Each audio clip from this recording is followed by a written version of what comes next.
Oh, yeah. Guess what time it is? Oh, extra horns today because it's got Tom on Tom. Rohan is coming out for this junk. That's right. Tom Bombadil just showed up in Middle Earth and some Burrowites. I'm just saying.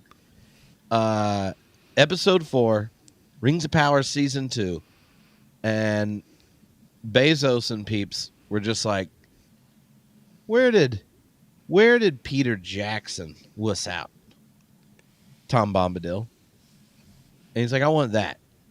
I want to do that. And it better not suck. And it didn't. So here we are. What's up, Nick? I'm just feeling lucky that in the billions of year history of the cosmos, we get to live in the very short window where we get to see not only Tom Bombadil on the page, but Tom Bombadil on the screen. I mean, Yes. Come on. Oh, man.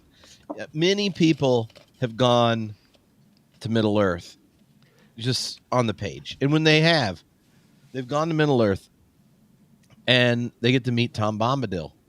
But all the adventures that you've had on screen, they didn't have Tom Bombadil. They didn't have someone in the flesh. It definitely didn't have Rufus Wainwright sing the song. No. And so that's what I'm saying. If people were upset after this, just got, you know what they would have done? They wouldn't have like listened to Bilbo. I'm going on an adventure. No, they would have said no. I don't want to. I'm just gonna be mad. I don't want to go on an adventure. I want to see Tom Bombadil. I'm gonna stay here and read my mail. I'm gonna read do my dishes. And when old Sharky shows up, I'm gonna obey his directions. Dang. Comparing people to Sharky followers. Ooh, Sharky followers. Yeah. And if people complain about Tom Bombadil and were triggered by elves with skin pigmentation, then if you're just sour. Just saying. Get that mark off your neck, all right? Burn it off. Yeah. Burn it off. I don't want anyone to hurt you. Do it metaphorically. We don't suggest burns. But so this week we got a friend joining us, Nick.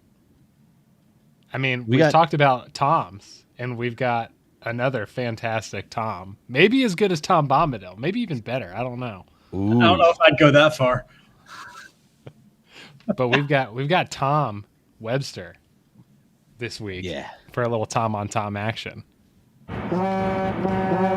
Yeah, and even you get a horn. It might just be your first name. We don't know yet. We'll find out in the end. It was a good idea, but Tom is not just also someone with a PhD in philosophy and religion, because that qualifies you to have hot takes about Tom Bombadil. No, it's also his beard. That helps you have one, and it's his namesake. Plus, Tom and his dad co-wrote an article on religion and Dungeons and Dragons. So I'm just saying, there's a host of reasons. Now, I'm going to show y'all something. Nick and I had this idea for Theology Beer Camp for a little Tolkien moment, late night. A Tolkien Lord of the Rings liturgy of sorts, and something arrived in the mail today. Oh, shoot, dude. I'm not even ready. Let's go. Oh, yeah.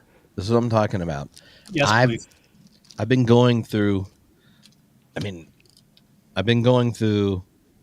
different cigar blends and working to find one that is worthy. And y'all have seen the Lord of the Rings based or adjacent, I think would be the correct IP language, Lord of the Rings adjacent artwork that will be on the cigar bands for Tolkien Liturgy Time at Theology Beer Camp. But the cigars came today. So they're going to be custom bands on those cigars? Yeah. That's so cool. That's awesome. And I appreciate all the research you've done for this. Oh, I put in the research.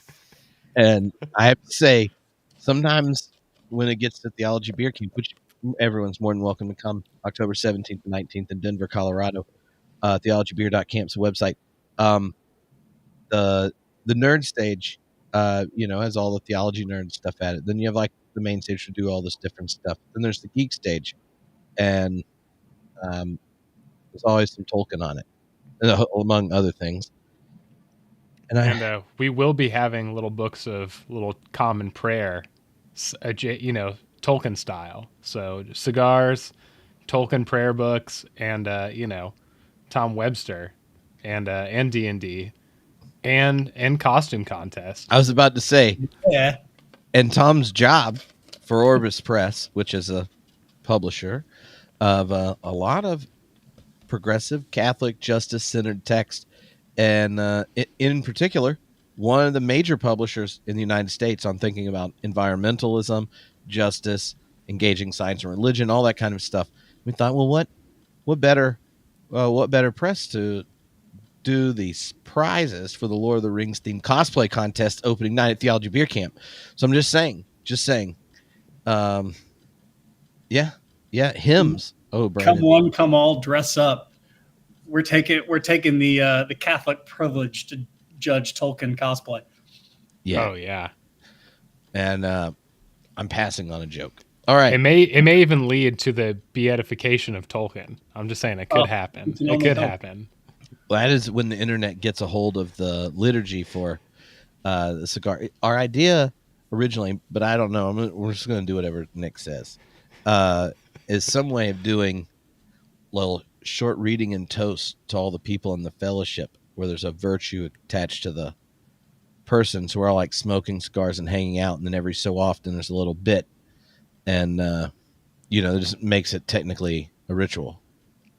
I like Oh yeah. So then it's like it's gonna be so postmodern. Tolkien's uncomfortable.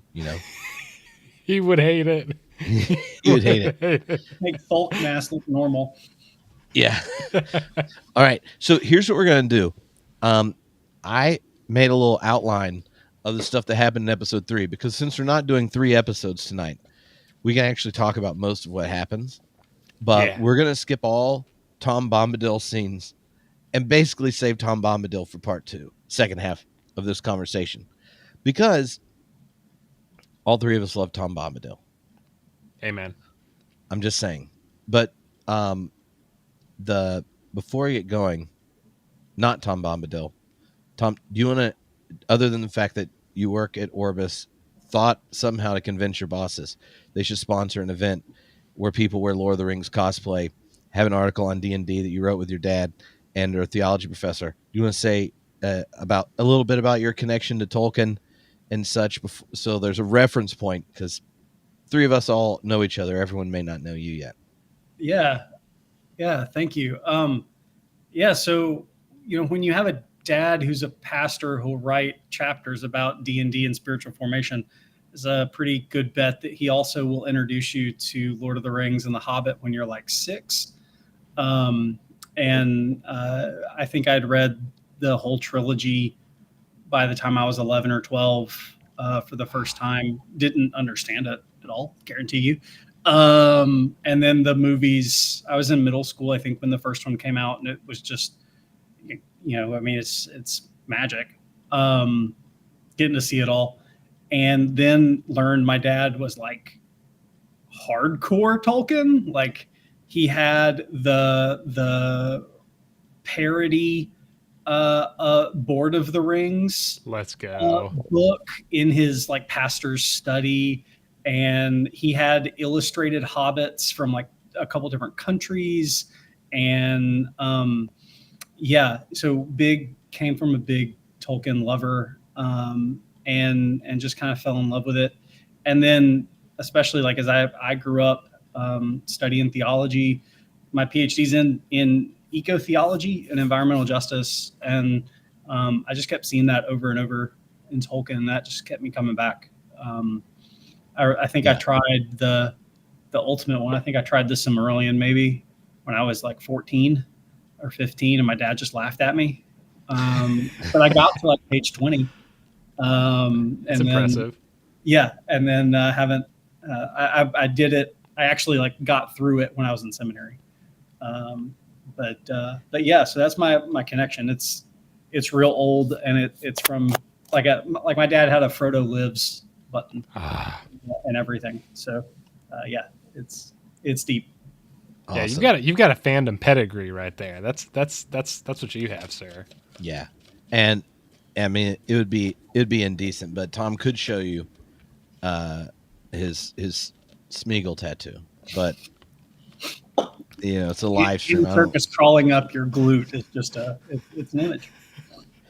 Yeah, it's funny. It's funny. I mean, I only saw it once, but if you just imagine Smeagol when he's getting all lusty after a catfish, and he's like this, and I mean, and he did tunnel. He did tunnel. So and he's just sitting there with his catfish, all just smacking it around, and he's just like it just has his face there, a little holding the fish, and it just says juicy and sweet.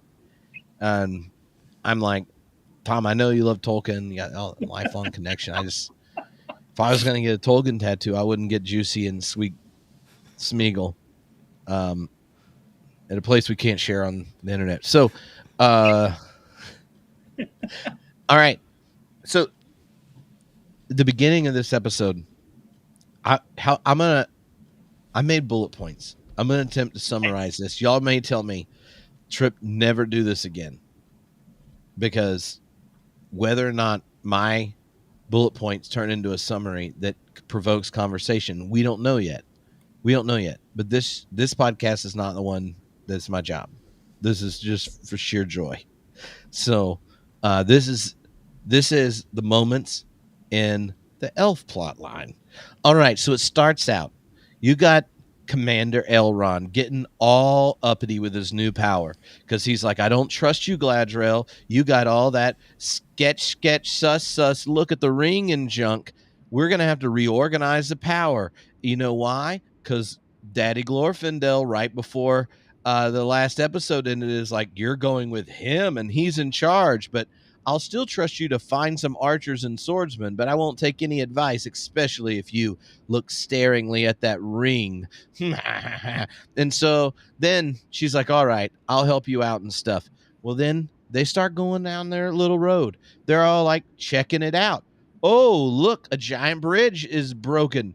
And it's theoretically over the Brandywine, which doesn't have that giant of a gap in it, but this is before Numenor floods. This is my in-universe explanation for how you would get the movement of tectonic plates enough to do. There's a giant, spoiler alert, in some point in the next 4 seasons, something's going to go down with Numenor where there's large movements of bodies of water, and it could move things around, just how like the Ark got moved around and left an Ararat or whatever. I saw a meme on a fundamentalist Instagram thing of like X-ray on a big mountain in Turkey, and they're like, the Muslims won't let us in to verify that the Ark's there. And I was like, you clearly have not read the Quran. Anyway, nonetheless, so the Brandywine has this giant gorge on it, and there's something broken. They're gonna have to go north or south. And Gladriel gets a little a ring-a-ding-ding from whatever's going on in her ring, and she's like, whoa, we can't go this way. Stuff looks super sketch. And Elrond's like, well, it's opposite day, and I'm in charge. We're going to go there. So then they go, and boom shakalaka, Barrow-wights are there. The condensed timing of this show makes the Barrow-wights being there kind of odd. Couldn't we just call them whites? Couldn't we call them anything else? It doesn't matter because they're on the freaking screen. And it's like a mix between creepy ass dead things with like chains flipping out, which took the black guy out first. And which the people that normally complain should like that because they're racist. But you're sitting there and you're like, but they look so freaking cool. It's like one level scarier than the Pirates of the Caribbean movies, but not like so scary that I ran and hid, like when that spider was on the screen in the first 3 episodes drop, where I'm just like, I ain't got time for kick. So they get this battle of the Barrow-wights. Elrond, high quality arcane check, natural 20, and says, whoa, Gladriel, You know what you got to do? You got to kill them with the weapons they have. Go get one. Cock, cock, cock, cock. He knows that even though she has the ring and he doesn't trust her, you give homegirl a weapon that gives kill shots, and she's just like, fire, fire, fire, taking them junks out. And so they head off, and she's like, I bet Sauron woke them up, because she's all emo and junk. She's like really feisty emo. That's all going good. Then what happens? Oh, they have another oath. That's right. Elrond and Galadriel, they start debating. Oh, we lost somebody. How are we going to do this? How's this going to work out? I hope things don't go south. Oh, but they do, because there's freaking drums. The little orc drummer boy is rocking it up. It's getting all pumpy up in this piece. And then what happens? What happens? Oh, they're shooting arrows at a random horse. But this horse has got agility off the chain. It's like, showing them hooves. And we know what happens when Galadriel gets near a horse. She's like, can I ride that junk? We remember that season 1. She's never been someone more excited to ride a horse. Just, oh, give me that horse. And you're like, how far's the ride, Isildur? And, you're just ready to get on a horse. So she's like, here, you take the ring, Elfies. Y'all got to go let Gil-galad know what's up, because Mama Bear's down to hunt. I got some orc time. Let me get at this. And she's like, hey, she got on her phone like while she was about to film it, and she called up Orlando Bloom. She's like, Orlando, you chump. And he's like, what are you talking about? I like went up an elephant.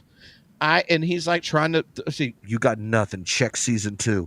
And then she's like, throw the light up, shoot the arrow through, get on it, swinging chains, all that junk. She's like slaughtering up in that piece. And then Adar puts out the fire, and he's like, what's up? We got to talk. End. That's the elf plot line from this episode, with my random asides. Now y'all can say things. Well done. It was. I loved it. The best is the Tripp like answer the ka ka ka ka. Like those are my favorite.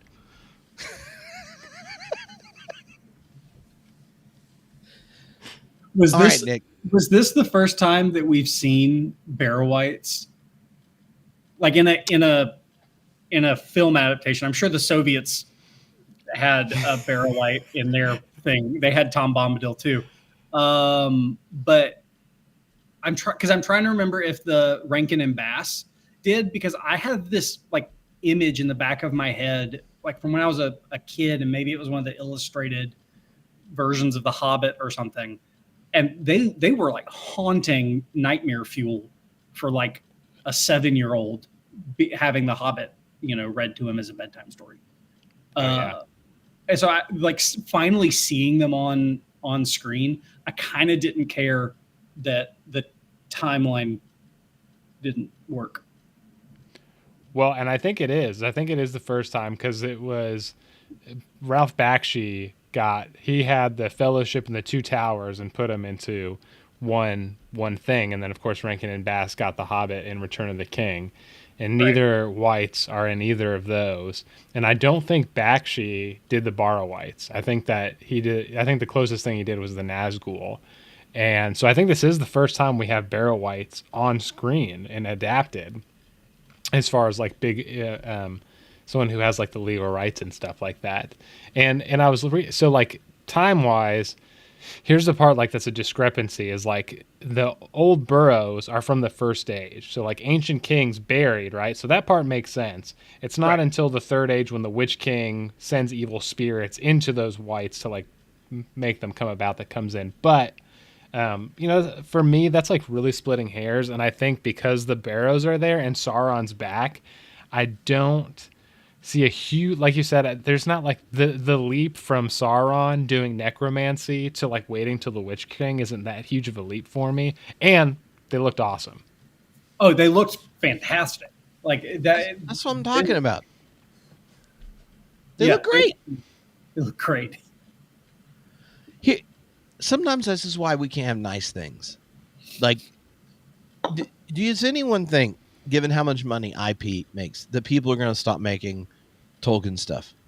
No. Because it would either require somebody who didn't write it, who's just going to make bank when people redo it, to be like, nah, I would like to get a job, or people to stop liking Lord of the Rings. Like, how many things do both vice presidential candidates have in common? They both love Lord of the Rings. True. You know, so I'm just saying, it brings the people together. It makes everyone money. So they're going to keep doing it. Eventually, we'll get every version of everything, and some will be better or worse. But you want to know, no one had done? Didn't have no Barry Weiss and Tom Bombadil, and we got it. So let's just chill out. Let's just chill out. In every scene, do you think, like, I think I could have done better? You couldn't, because you couldn't hire Brer McCreary. And let's just go ahead and admit, if you don't like something, close your eyes, because the music is freaking good. It is. Yes. I'm just saying. I listen to it when I'm driving to work. Yeah.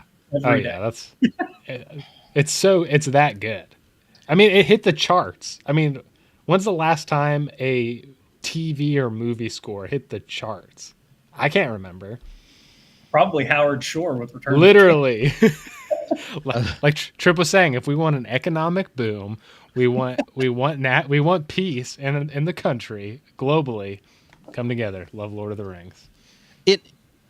So okay, here's my question about the elf line, the elf thread, right? So we don't have a whole lot in the material the showrunners are working with about the intricacies of the Elrond Galadriel relationship that you get in the Second Age. Also, Tolkien was leveling up her role throughout the Second Age when he passed. Right. So we knew he wanted it bigger. So part of this could be following his kind of later intuitions, right, and making her role bigger, just like the orcs throughout this show are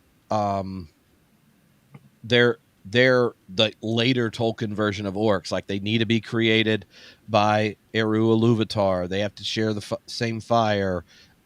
That's why you have mommy orcs and baby orcs. Like, so if you know kind of like where he was at when he died, you only really can work with stuff from Lord of the Rings unless you get the permission. Right. Then the biggest shift in their relationship is just she's not married yet, or she is and things got rough and was distracted by hot Sauron. And because later Elrond's going to marry her kid. Right. Which is in Lord of the Rings. Yes. So, I mean, I know they're old, and so, but still. So apart from that one bit, to me, the whole way their relationship is playing out, given the way they're signaling Sauron's use with the ring, right? Like, unlike them being created third after he leaves, you get the creation of the elven rings first in a different order, but he doesn't touch the mithril right before it goes in, or steal the mithril, depending on what happened last in the 3-episode drop when he did the little magician move. Right. And so it's sitting there with the question that everyone, if you've only watched movies, you see Galadriel face, is what happens if you actually possess the power to meet your desire?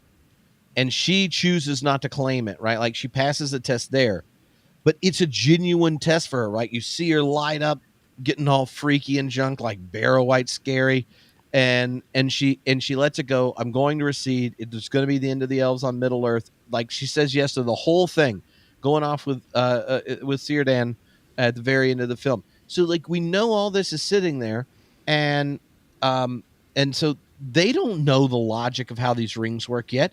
So he's suspicious of it. She's trusting it. But combined, the not being on the same page leads to the death and these poor decisions, and then her getting captured. Like, if you understand, like, Lord of the Rings, if you don't notice it, good guys work when they cooperate. It's kind of like you need a fellowship to undermine, through genuine friendship and solidarity, the deep, great, evil, dark power that's threatening the world. And here you have two people who are destined to be the elvish thread to the whole thing, trying to work out their junk around a ring and everything. And I'm just sitting there going, how? I mean, I've watched people on the internet all complaining about this. I'm like, what do you want them to do? Like, ask Bezos for an extra $1 billion to buy the Silmarillion, spend 9 seasons making it with different humans every episode? If you know what's in the story, here's what I've decided. These are fundamentalists. They're the worst kind of people that enjoy anything. They're the kind of people, if Jesus got up and someone made a modern telling of the Good Samaritan story, they were like, we aren't even in, did you see Samaria? Was anyone on a road to Jericho? And you're like, no, it's a modern telling of the parable of the Good Samaritan. They're like, what was his name? Do we know his name? When you had 3 people go by, 3's fine. I would have hated if it was 4, but there was no one that worked at the temple among these 3 people that walked by the person. You're like, but it's set in Georgia in the 60s, and there was no temple in Georgia. That's a problem. That's a problem. And so, like, there's a difference between like weird Bible trivia and actually getting the vibe of what Jesus is talking about in the parable. So sometimes you actually get the vibe right, like what he's actually saying, like crossing boundaries, like you become a good Samaritan. Like you could do the same thing with Tolkien. You could be obsessed with the trivia, which I made jokes about the trivia bits in a sense when the way I told it, like all the Burrawise says, blah, blah, blah, blah, blah. But the vibe, I think, is doing a really good job chasing the vibe. Philosophers would say you make a form content distinction, and sometimes people are obsessed with purity of form and miss the fact that the content doesn't mean the same thing if you keep the form over time, or like the character of a person. If you're giving a eulogy, sometimes you combine stories when you're giving a eulogy to get at the character, and everyone goes, that's true, even though it's an amalgamation. I'm just saying, if you take what the people use and then you watch this episode, I thought I actually see the beginning of a relationship with Elrond and Galadriel that makes sense of how they are the two working with it, like working in the council at the end. I mean, what do y'all think about that? That's it. To me, I keep thinking half the people when they are complaining, have a fundamentalist hermeneutic, and I'm just allergic to it in almost all cases, unless it's about the subjective nature of God in part 5 of Process and Reality.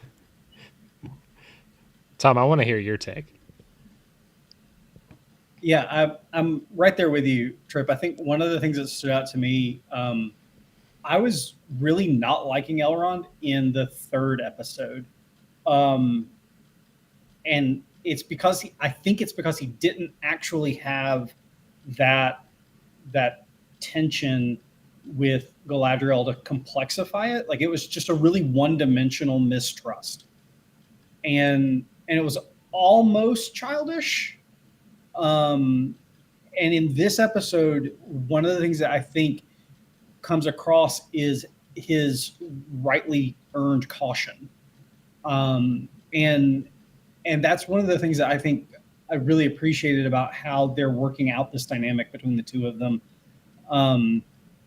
And I think we're going to see, at least for Galadriel, I think we're going to see her deal with the death of 2 of their company right there. I mean, like, we've not even crossed the river and 2 are already dead.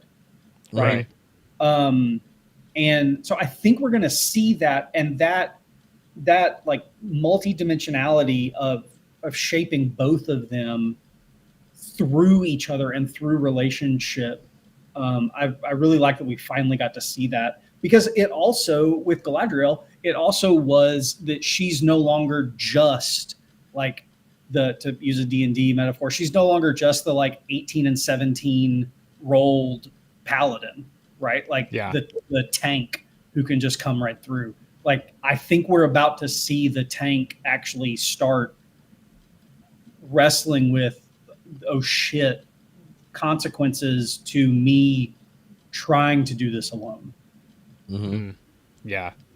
Well, and I think that aloneness like you were talking about this, we talked about cooperation, and then even like the dynamics within the show, but how it's obviously an adaptation of what Tolkien's doing, not only in like what's considered canon, but like what he does throughout his entire life, which people like Tolkien took this, like, as we all do, this kind of paradoxical approach to text where it's very serious but also very loose at the same time, where one day you ask Tolkien, you're like, hey, what do you think about this? And he's like, I don't know. And then you're like, cool, so this is probably what happened. And he's like, how dare you obviously don't understand the nature of Middle Earth, whatever.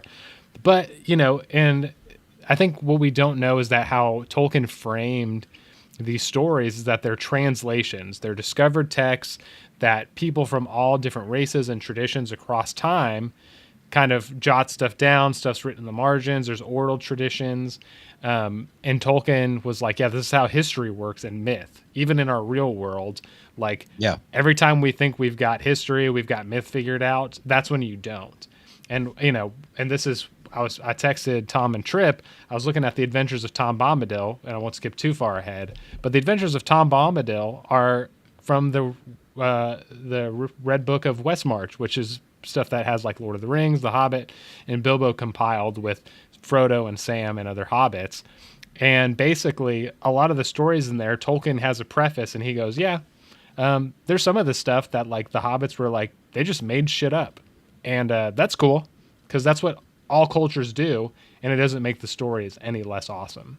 And I think that when we look at Rings of Power, there's things we can dislike. Like, there's things in this that I told Tripp, this is probably my least favorite episode, episode 4, but it doesn't mean it wasn't a good story, and that it's not leading into things. Like you said, too, about Elrond. Like, you weren't feeling it around 3, but we're seeing where they're going with it. And I think that for some reason, when we encounter something we don't like with Rings of Power, but anything really, we're like, they obviously don't care. They're not paying attention. And if we actually step back, recognize where our emotions are coming from, our memories, and all that stuff, we say, no, they are paying attention. They're just taking it in a direction that we don't expect because we've never had anything like this before. I think of it like when you got someone that's singing a special music at church, or like divinity student preaching, and when they start singing or preaching, and like, oh, they don't normally sing in public, or oh, they're in the middle of div school, they probably don't even know if they believe in God right now, but we're going to let them preach, so let's see what happens. You start the sermon or the song praying that they just don't fail, right? And then you go, oh, they prepared. Oh, like she can hit the notes in this key. And so then you like decide, like, am I going to start enjoying this? And then they start going along. And then by the end, you're like, that was really good. I don't know what I was so worried about, except for the fact of how many times it's gone bad before. You know why you were worried about it. And I think that's how people have been with Rings of Power. Right. And this episode made me feel more like, oh, there are things I liked about it, and then there are things I liked about liking about it. Like, obviously, the greatest addition to, like, the Legendarium, Waldrick, maker of Mordor. And I'm obviously anticipating his resurrection. I'm currently projecting it happening at the beginning of season 3, kind of like in House of Dragon, not House of Dragon, Game of Thrones, when Jon Snow comes back, because they're kind of similar ranked characters. Yeah. Though Waldrick is just better looking, because he's got that. Yeah, he's got that Aussie vibe to him. Like, he's worked the Outback before. Okay, so one other thing about this, this is because Nick and I were rereading books 1 and 2 recently. Elrond, at the Council of Elrond, greatest chapter in a fiction book of all time, if it's fiction, is emphasizes we're not taking oaths. And so all the members of the Fellowship can go as long as they tarry, right? Like, no one has to go to the end, and he resists taking oath. If you think so much of this episode and so much of the first 2 seasons has been setting up things that if you read Fellowship of the Rings, you get this episode gets like, why are we not taking oaths? In the last 2 episodes, like that moment Tom talked about Elrond and Galadriel, like this seems like a childish conversation, right? Because they're pulling, oh, well, you promised this before, right? And then it comes back up in this episode, but the resolution is going like, look, I see it this way, you see it this way, is what Elrond's saying here. But I'm like, I'm not gonna like run around and save you if it's involving Sauron. Like, we have a thing that moves us past our contrast, like our tension here. We both are down to take out Sauron. The end of this story, like these are the 2 elves on Middle Earth, like rolling deep to stick it to Sauron. The fact that they have this tension and stuff, and it moves past, like, we're going to move past bickering, and we're going to be on the same page because we're both going to take out Sauron, even though I don't trust the ring. And she's like, even though I do. And he's like, that's fine. We both like riding horses. So, and later I'm going to marry your child. But like, even that little bit, as someone who just had recently read that section, you can see why he would look at people beginning a journey where you're going to face everything Sauron brings, and he goes, no oaths. We don't need anyone here going like, well, Boromir, you said this, or Frodo, you said this, or whatever, you said this. You want them going without coercion, that the reason they're showing up is the relationships. And then you say, how did these 2 elves who were using each other's promises to each other to coerce the other one onto their page get to a point that would never use vows to coerce people, but have a shared goal and say, when you can keep showing up in integrity, you can be a part of what I'm up to, and I'll be a part of what you are. I'm just like, come on. It's sitting right there. It's just right there in the show. And when people, if you don't like it, then it's fine. But like, that's one of those tensions you're taking up with Tolkien, because it's literally what they do at the Council of Elrond. It's like, right. No, we're not doing oaths. Everyone else there was down to take oaths. Gandalf and Elrond are like, we're not doing oaths. Yeah. Why? I don't know. It might seem strange, or it could seem stranger.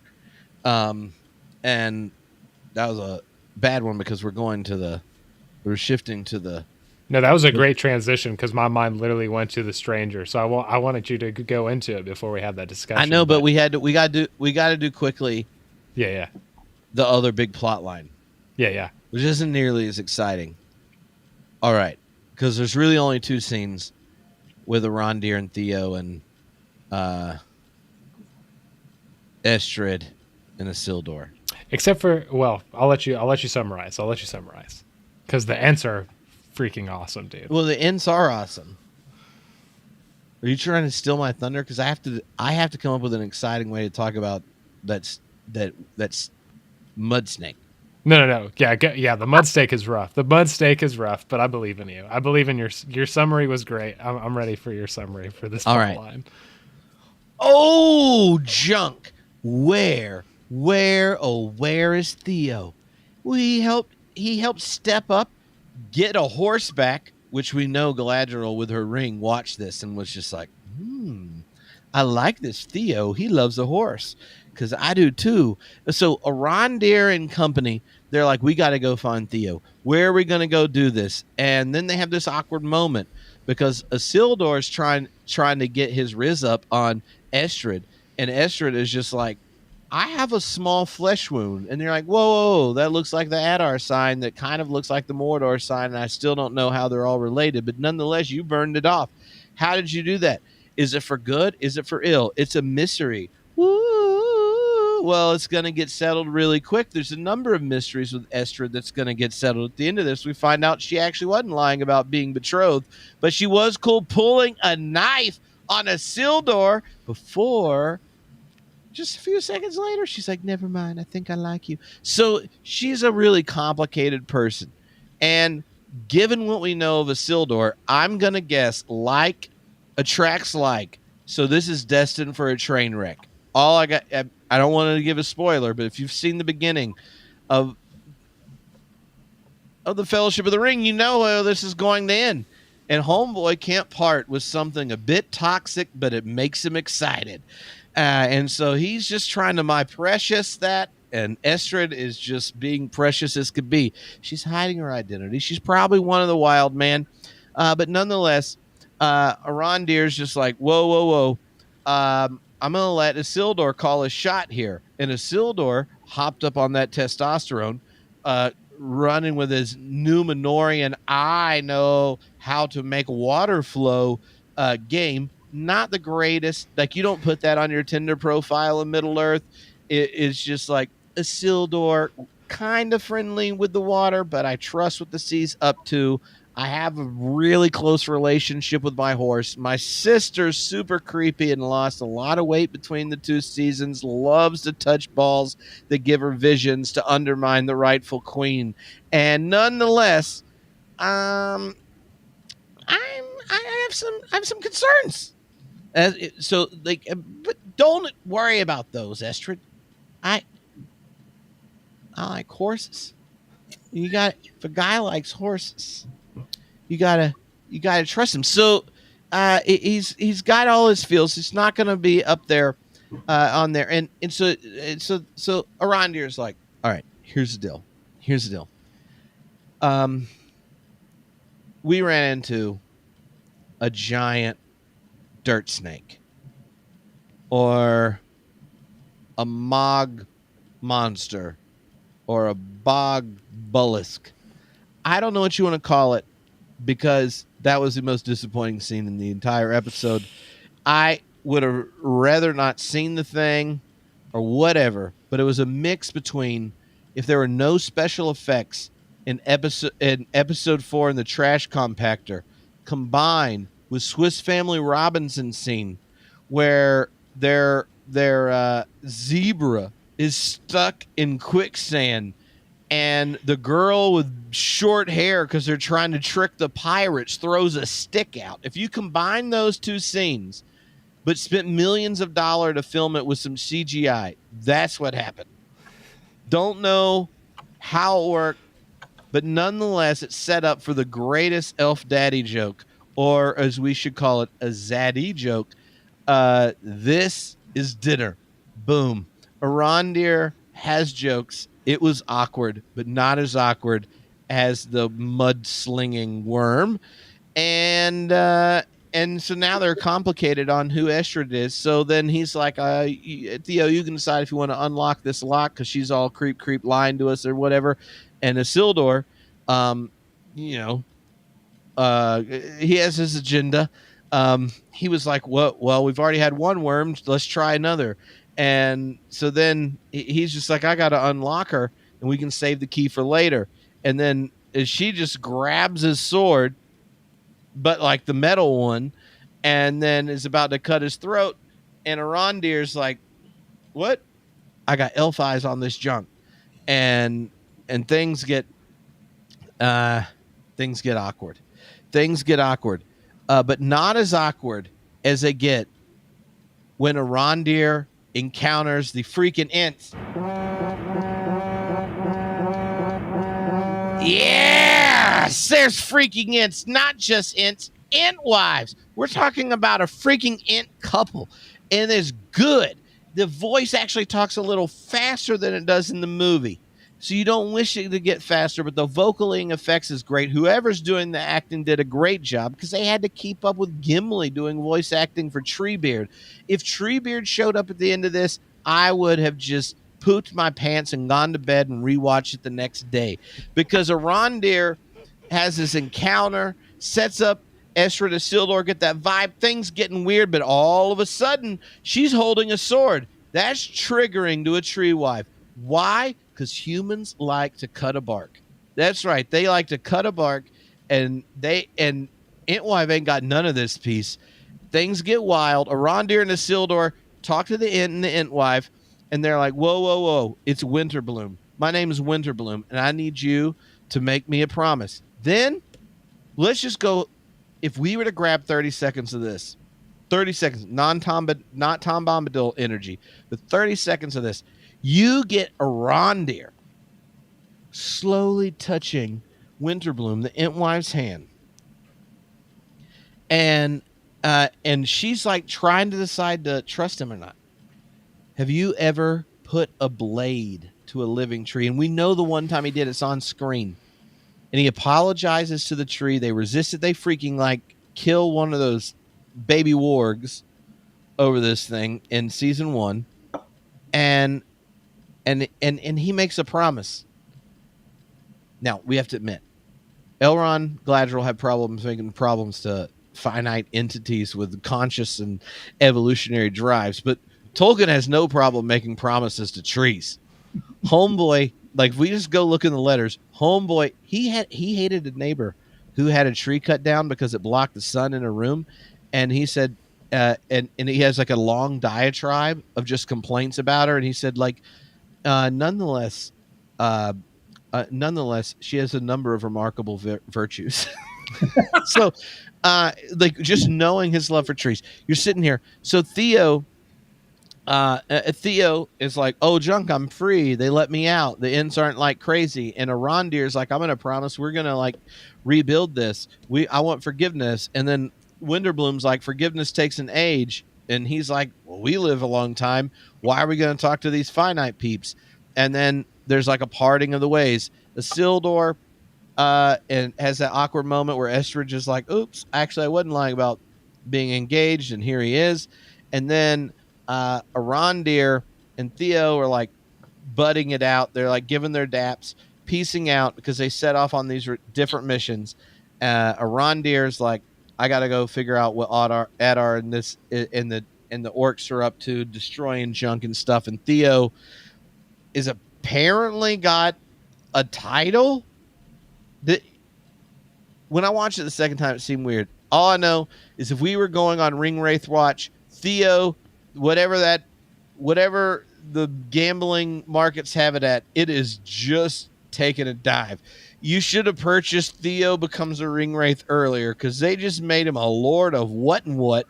And all I know is that we are looking for 9, and somebody just got leveled up. And so, yeah, that's what happens with them. Sorry, I got distracted again. But if I wasn't a Methodist, I'd be well on my way to a solid gamble calling Theo as one of the ring wraiths last season, like the first 4 minutes after we met him. I remember texting Nick, and I was like, this one's a problem. I know. But then you started to think, oh, I thought at first walking, oh, he's going to embrace his mom's role as a healer, and that's his commitment to the community. No. Arondir's like, no, you got a title. And I was like, homeboy's not had a pimple. Can you give a man a title? It ain't hereditary. Like, there's no like passing it down. And who's Arondir to give the title, Maybe all the people were sitting around, and the only thing they know is like, kings get killed first. Who wants to do this? Anyone? We got a job description. Who are we ready to sacrifice first? That kid, that one over there. Who's going to talk to Adar when he comes? And maybe Adar doesn't even come personally. Maybe it's just Waldrick. And they were like, we saw that guy break into Waldrick's barn. Yeah, that kid deserves to be the leader. The first episode of Waldrick Assassin will be Waldrick taking out Theo. You stole my blade. I would like you just to know that Alicia texted me, and she's like, oh my God, Tolkien screaming late at night. I guess you're technically calling this work, but I can hear you up here with all the doors in the house shut and a sound machine on. And I said, sorry, I'll be quieter. And she goes, at least Waldrick wasn't in this episode. Let's go.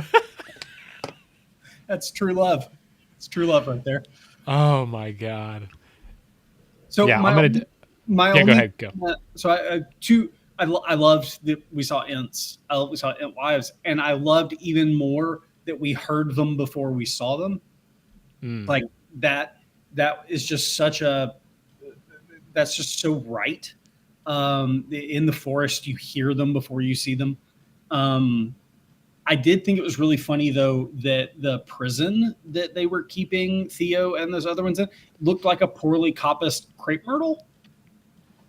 And if you've lived in the southeastern United States, you've seen how people absolutely just destroy their crepe myrtles by making like one big giant trunk, and then all these little singular limbs that come up, and all it looked like was that the Ents and the Ent wives had made this little prison out of a coppiced crepe myrtle.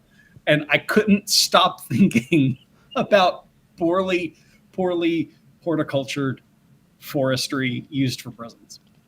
Yeah, my neighbor has that going on with his across the street as we speak. Oh yeah. Oof, Oh, crepe myrtles. it's a shame. Okay, so Nick, question about this that I was actually interested in. Throughout the last season, Arondir is your favorite of the, completely new characters. Yeah. And actually the new characters I think are great. Yeah. Because the expectations aren't there, so then you're just asking, well, is this Tolkien adjacent or not? You're not like, is this pure or not? Because the pure question is kind of weird given the different medium and the limits of the showrunners. Right. But I'm interested how you're feeling about Arondir, because you got the switch up, because the actress who was his love interest last year is like, I got to focus on my activism. So then they're going to make the orc arrow deadly, which may not have been in their original plan because they wrote the first two seasons, first drafts together. And so you have this shift in this where his relationship with Theo changes because of that, his relationship with the humans there, and then here you see this shift of his relationship with the Ents that ultimately gets him, I assume, next episode on a different plot line. So seeing how one of their unique characters is now starting to migrate between storylines with an actor shakeup and everything in it. I'm just interested how you're feeling about an elf we're getting to know who we didn't already know. Yeah. Yeah, kind of like you said, just been feeling that. I was thinking that just as I was listening, I watched it again and just listened to other people and what they said, and just kind of originally, it was almost like this exploration of the Athrobeth, which for people who don't know is a little story / essay. Almost, I don't know the right word for it. But anyway, Tolkien wrote it, and it's in Morgoth's Ring, and it's a conversation between Finrod, an elf, and then a woman named Andrith, I think. And so Andrith is in love with an elf, and so they talk about like the nature of like, oh, what happens when elves die? What happens when men die? Like, what are the special cases? Like, there's only been 3 elven marriages throughout the entire history, and it's only because, Iluvatar made an exception. And so I think they were trying to explore that, but now it's gone. And like you said, I think Arondir still, like I said, his awkward joke with the mudworm, kind of a weird place. I think it's kind of indicative of some of the like, what are we gonna do with this guy?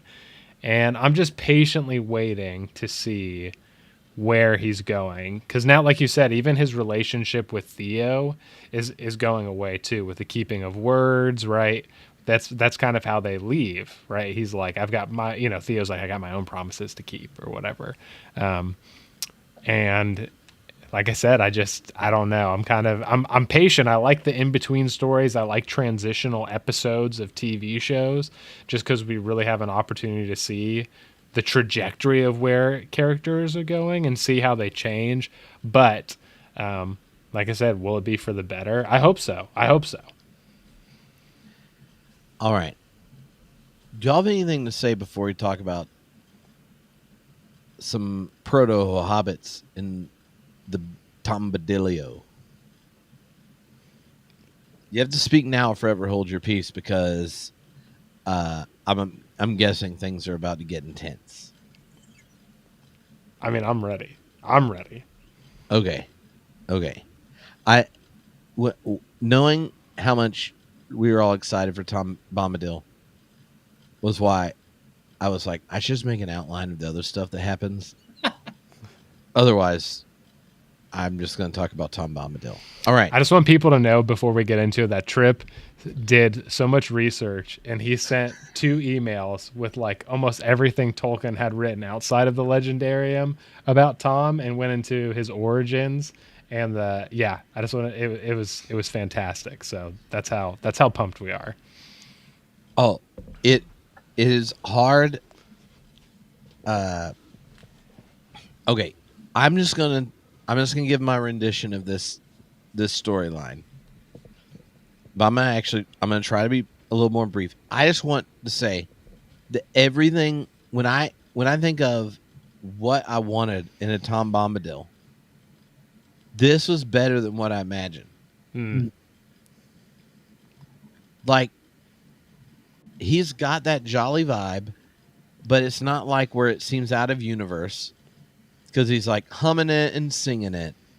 He's got his weird aloofness. It's everything about Tom because he's on someone else's timeline and his own, and he's got that like look on his face the whole time. He's like, he basically 3/4 of what he says is straight out of the books, but uses it in different ways. But I'm just saying, if I was in charge, Tom Bombadil wouldn't have fit in this TV show because I would have just wanted the Tom in my head. And they made something that made me think. They read Tom and all the weird crap I went through sending Nick and Tom shit on the internet. And it makes sense in this show. It makes sense with Tom Bombadil. And so I just think, and I'm sure plenty of people have this experience more often than I do, but I regularly read, watch, or do things and think, given the right context, budget, or situation, I could have done better. And then I watch this and was just like, I wouldn't have done this good. And then Brett McCreary was just like, you're going to give me a good Tom Bombadil? Watch this. It's kind of like one of those acoustic Led Zeppelin songs where after the second chorus, you hear some like feedback in the back, and you're like, whoa, I thought Jimmy Page was using an acoustic guitar. Is that a Gibson Les Paul feedback through a Marshall stack? And he's like, yes, I'm about to rock the pentatonic scale like I own that junk. That's what just happened. And if you don't appreciate that, like, it's okay. Not everyone gets to enjoy life as much as they could, but you could. I'm just telling you. That's what Brad McCreary did. He was like, you're like, oh, look at this. It's like the Battle of Nevermore. You're like, this is a good song. But then all of a sudden, in the middle of a Led Zeppelin song, when they were just like, screw it, let Jimmy Page shred for 45 seconds. That's what Brad McCreary's level up just happened. You're just like, oh, look, there's a Robert Plant. Oh, he's got 2 octaves. This is great. And like John Bonham. Oh, junk. Oh, you're sitting there like, what a rhythm section. And then somebody named Jimmy's foot switches over and hits overdrive and grabs his Les Paul. It's like, and you're like, ah! I didn't know. Oh, I'm about to get in trouble. That's what just happened. I mean, it's very apt just because half of Led Zeppelin's catalog references Tolkien anyway. So I mean, Led Zeppelin, the Ina Lindelay. That's why I was thinking of it. But yeah, okay, hell yeah. All right. So, what happens is a stranger follows a goat, which I know. From Twitter, too many people thought this was trying to insert a Christ figure in a Tolkien-related property, and I just want you to know he's Catholic, so it's not. So he's not like C.S. Lewis. That's like, if we could stick a Christ figure next to Father Christmas in the first 100 pages, we win. That's just not who he is. But nonetheless, the stranger follows a goat. He ends up at Tom Bombadil's house, which in the middle of the Rune Desert, all of a sudden has all this plant life. He's got a nice garden. He's rocking some fruit. And the stranger is like, whoa, whoa, whoa, whoa, look at this cool tree. And he's like, been looking for a tree. He's been having visions of the tree. And the stranger is like, wow, that looks like Gandalf's staff from the movies that I haven't seen yet because I'm on a different timeline. But nonetheless, I just want to seize the wood. And the stranger's like, I want to grab that big piece of wood right off this tree and see if it levels up my power. Will it help me emit magic if I grab this big piece of wood with its... I mean, it's all like veiny and knotted up in that piece, and he just wants to seize it. And the tree's just like, you can't seize my wood without asking. Like, you're in timeout. Whoa, whoa, whoa. You didn't even ask. You didn't even ask. Where's my enthusiastic consent? Istar. And like that's how stuff gets all. He gets put in timeout. He gets put in tree timeout. And Tom Bombadilio is like, somebody wants to play hide and seek. And so he's like, whoa, hey tree. And I'm gonna say stuff I'm gonna say later to a tree that's a little bit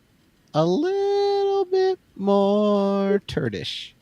Because this tree, he swallowed an Istar because they were trying to steal his wood without asking.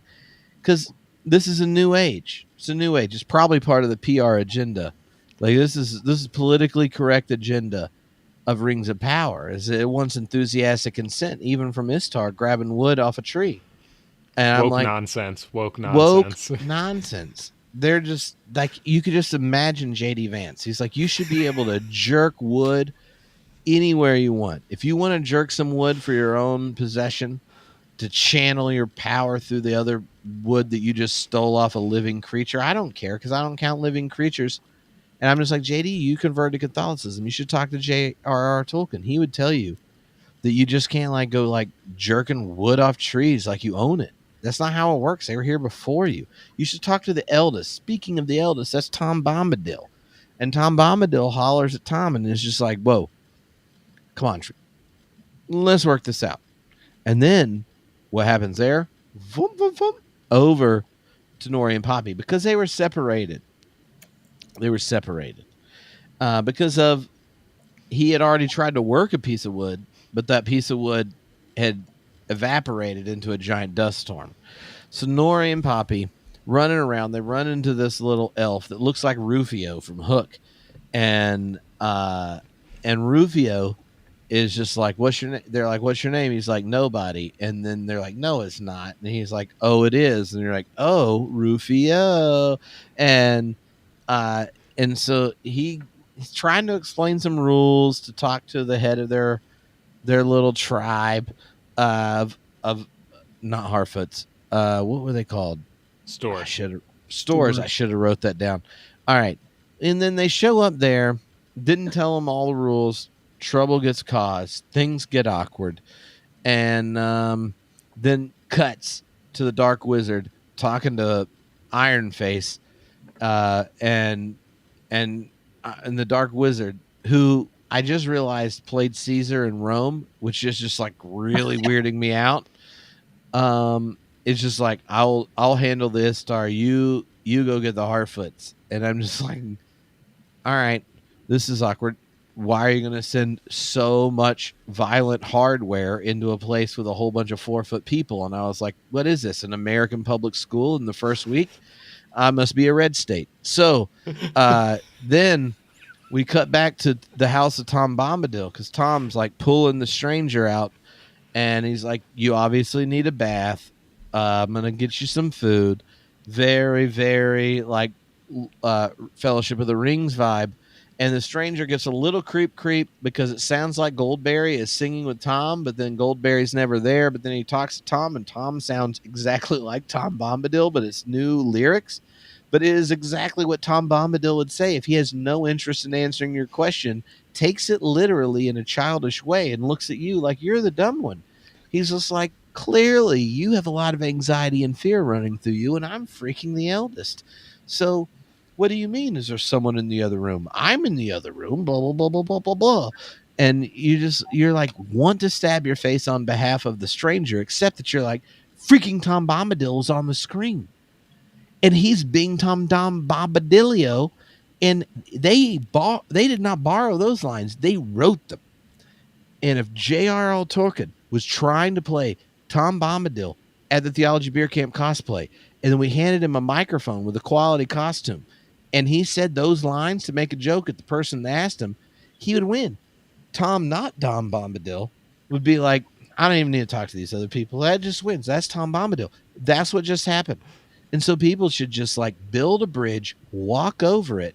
And if you don't like it, you can blow it up just like Sauron did over the Brandywine, because you should go home. You should go home. That's what you should do. So then the stranger's like, Tom, who are you? He basically says all this stuff from Lord of the Rings.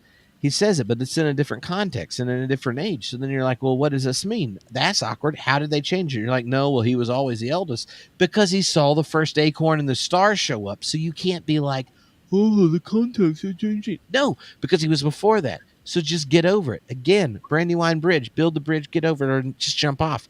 And so Tom tells the stranger that, you right now you're wanting to borrow. You just want that branch. You didn't ask for permission, and you have to be worthy. You have to be worthy of getting that stick. And currently, you have the power of a stick, but you don't know how to work this. This is a conversation, all of us that were. I'm going to pass on a joke. I'm self-editing right now, but it was a good one. It was a good one. I was looking at two friends' faces, and I thought this will get them to laugh, but then I'll have to edit. So, so he's like, but you can become worthy.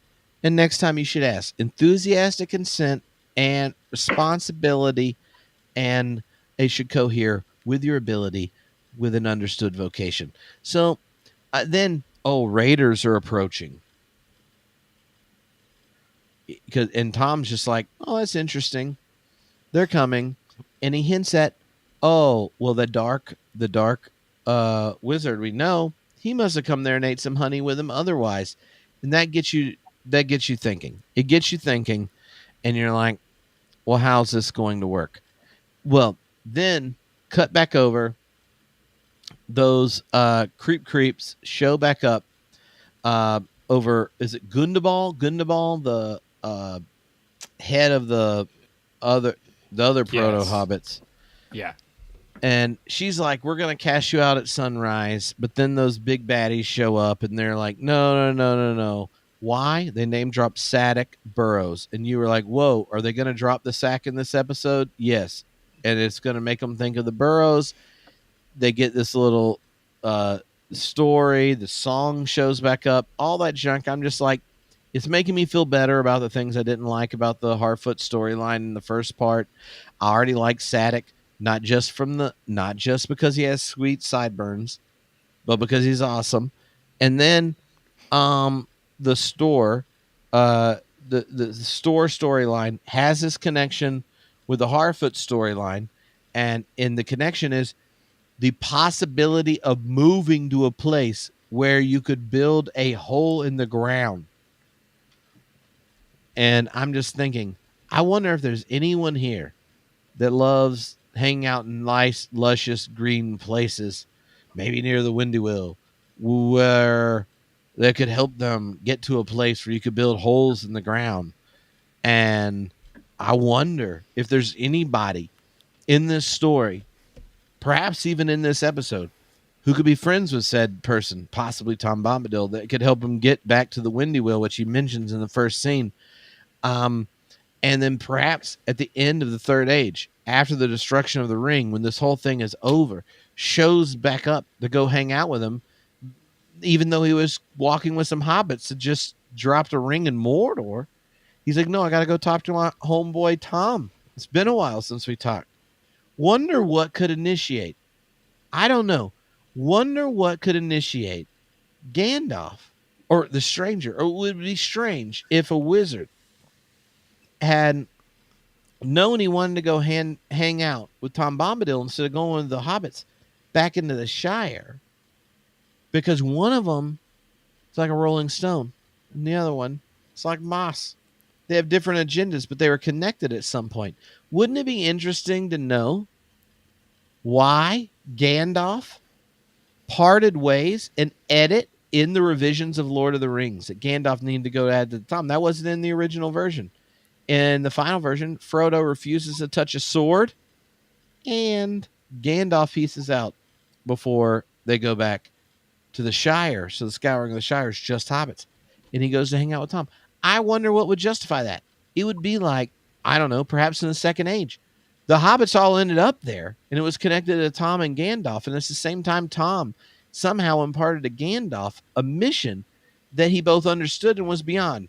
And I just say to myself, what is the chance that that's likely to be the case?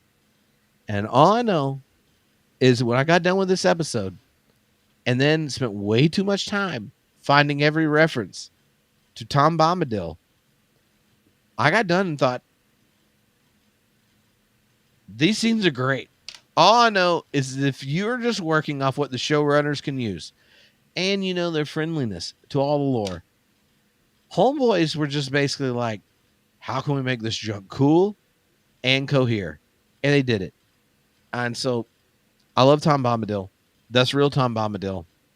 I'm not sold on that being a real Gandalf yet. But this is really Tom Bombadil. And yeah, there you go. Oh yeah. Everything you said just sounds so awesome. And I just to add on to how awesome this episode is, and people are like, why does Tom have multiple houses? He lived in the Withy window, and like he had like larger land, and then it got smaller because of Sauron and stuff, and the Second Age and everything.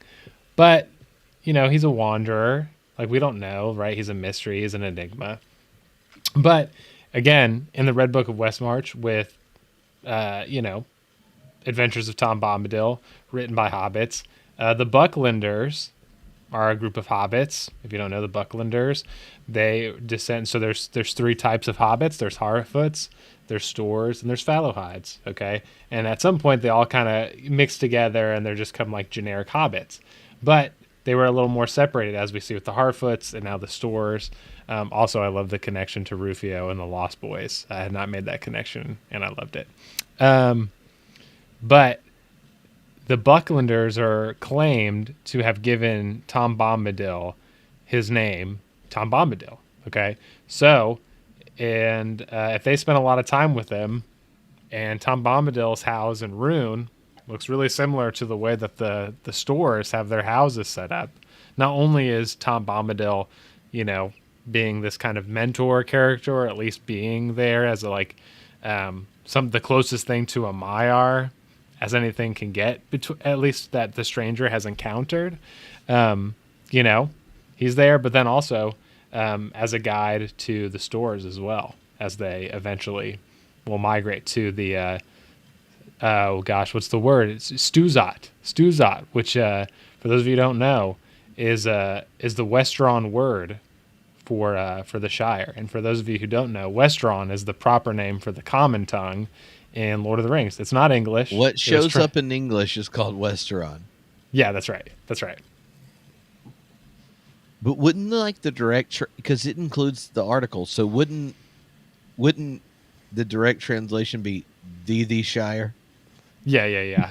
I've seen so many people, they're like the Stuzat, and it should just be Stuzat or the Stuza. Can I just tell you, as someone with a sense of humor, if I was in charge of that show, making that decision, you can't make that decision not on purpose, that you do it just because some turd is going to waste minutes of their life tweeting, well, you should have said this because that just means the Shire. I feel that way quite. It's kind of like if I'm talking Los to Angeles Lakers. Yeah, if I'm talking to a scholar, I base whether I say Augustine or Augustine as opposite of whatever I think they're going to do, just because it makes it awkward for them because they're looking at you and they're like, well, you do have a PhD. I guess you do teach this or whatever. But I'm just like Augustine said, and they're like, well, Augustine, blah, blah, blah, blah. And I just keep saying Augustine the whole time and never acknowledge it. And I mean, I've done it hundreds of times. I think one time someone said, why do you keep saying that? And I was just like, I went to St. Augustine on my honeymoon. This is great. It makes me happy. And They're like, this guy anyway. has a PhD? What? What? I mean, the city is obviously named after the saint, and it's the first bar in North America. So, but the bar is St. George's. So anyway, all right, Tom, you saw your namesake, which I kind of wonder if Tom Bombadil is who your father was thinking of when he gave you a name. As much as I wish that was the case, my grandfather's also named Thomas. So Yeah, but if Tom Bombadil is the eldest, then he's older than my grandfather. That's true. is there a Tom that's not named after Tom Bombadil? Even Thomas the Apostle, named after Tom Bombadil. Dang. Yes. Don't you think that explains things? Yes. Yeah. Like Tom Bombadil is the kind of enigma where you're like, Thomas, is that the beloved disciple or not? Because when they asked the beloved disciple, they asked the beloved disciple, well, who are you? And then he just started singing and they got confused. They were like, are we just supposed to put a song in the middle of the Gospel of John like this? Like, how do we handle this? And he had all these rhymes in Aramaic. What are they going to sound like in Greek? Tom Bombadilio. And they were like, well, let's just call you Tom. But He's like go ahead, Nick. I was going to say, he's like the Dublineers of Middle Earth, you know? Yeah. But Tom, so tell us how meeting him on screen compared to the kind of like long time relationship with him, like what stuck out? I've listened to the soundtrack, for weeks, and I didn't fully know how. I figured that Old Tom Bombadil was going to be the music that played under the credits, right? Like that made sense.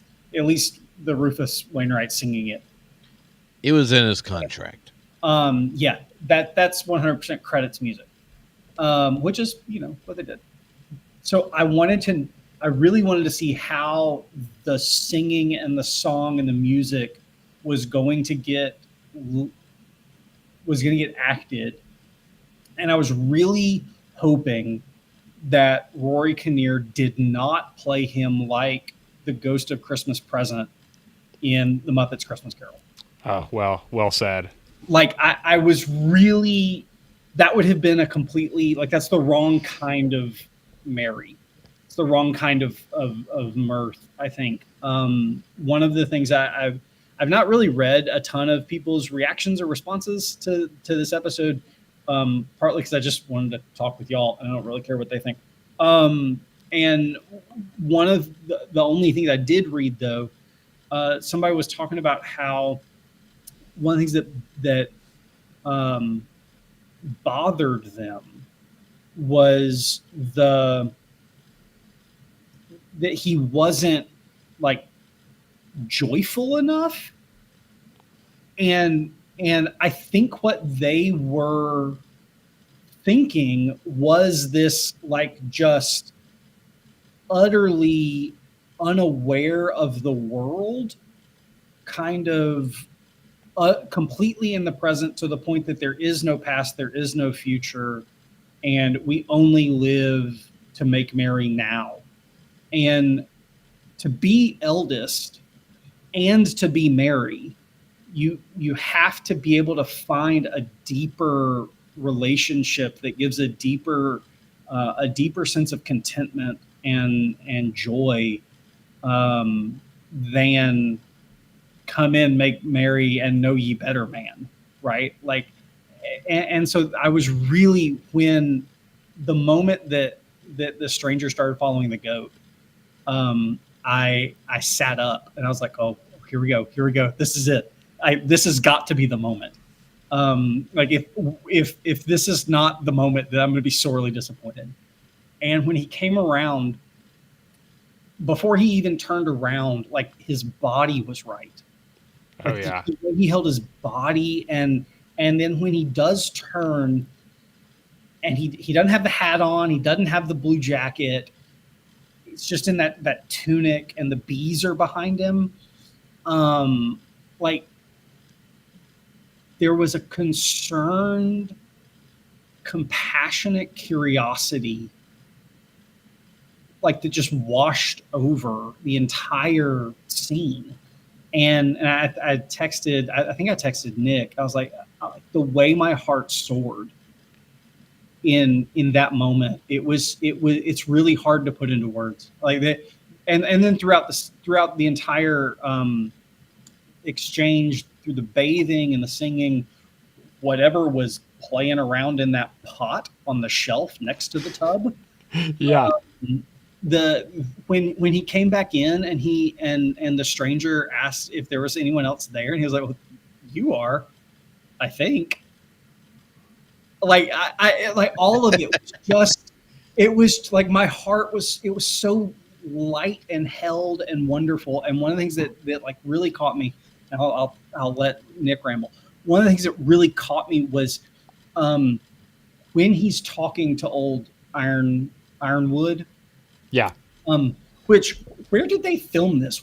This is not in New Zealand, but that was a gorgeous olive tree. I think this season was in the UK, except for they filmed lots of external stuff in season 1. Okay, because this But entire it still didn't look like the UK.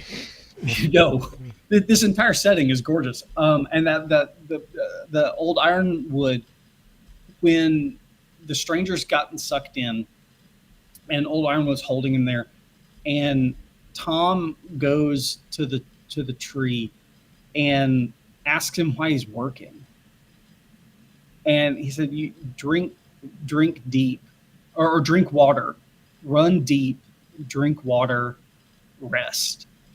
Like the way he said it, and the attentiveness to that creature's need in that moment of stress was like that. Everything was just right for me, but that particular interaction just really like sewed up this ecological wonder that is Tom Bombadil. Oh yeah. God, everything that you said, Tom, just like, I feel like I'm glad that we got to see your like reaction, just because I think all three of us felt that way. And when I heard people disappointed, which I get, you see something, you have expectations, it doesn't meet. But like you said, this Tom Bombadil, like you said, which is kind of portrayed in the book as this sort of ghost of Christmas Present, right? He is kind of this cartoon character, which is awesome in the book and everything, but these are like myths and stories, and I felt there was like this humanness that was brought to it, like this more personable character that has like takes inspiration from, like, I felt like there was a little bit of Hagrid from Harry Potter, I won't lie, but in a really good way. I thought there was like this, fatherliness that came in, and of course he's fatherless because he's the eldest.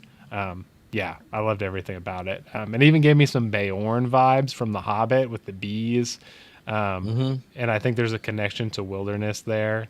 Yeah, and also this this season was filmed in, I don't know how to pronounce it, Tide National Park in Spain. So it's filmed in Spain for Okay. real. Oh, okay. Yeah. Cool. Very Okay. cool. The bees were like such a great touch. There's a lot of like thinking with like an eco-theological eye, and thinking about like in church history, beekeeping is one of the old practices of monasteries and convents and the people who take religious vows. And one of the things that just came across with because with beekeeping and honey harvest, all the human really can do is protect the bees, because the bees do the work. Oh, come on. I feel a Tolkien sermon coming.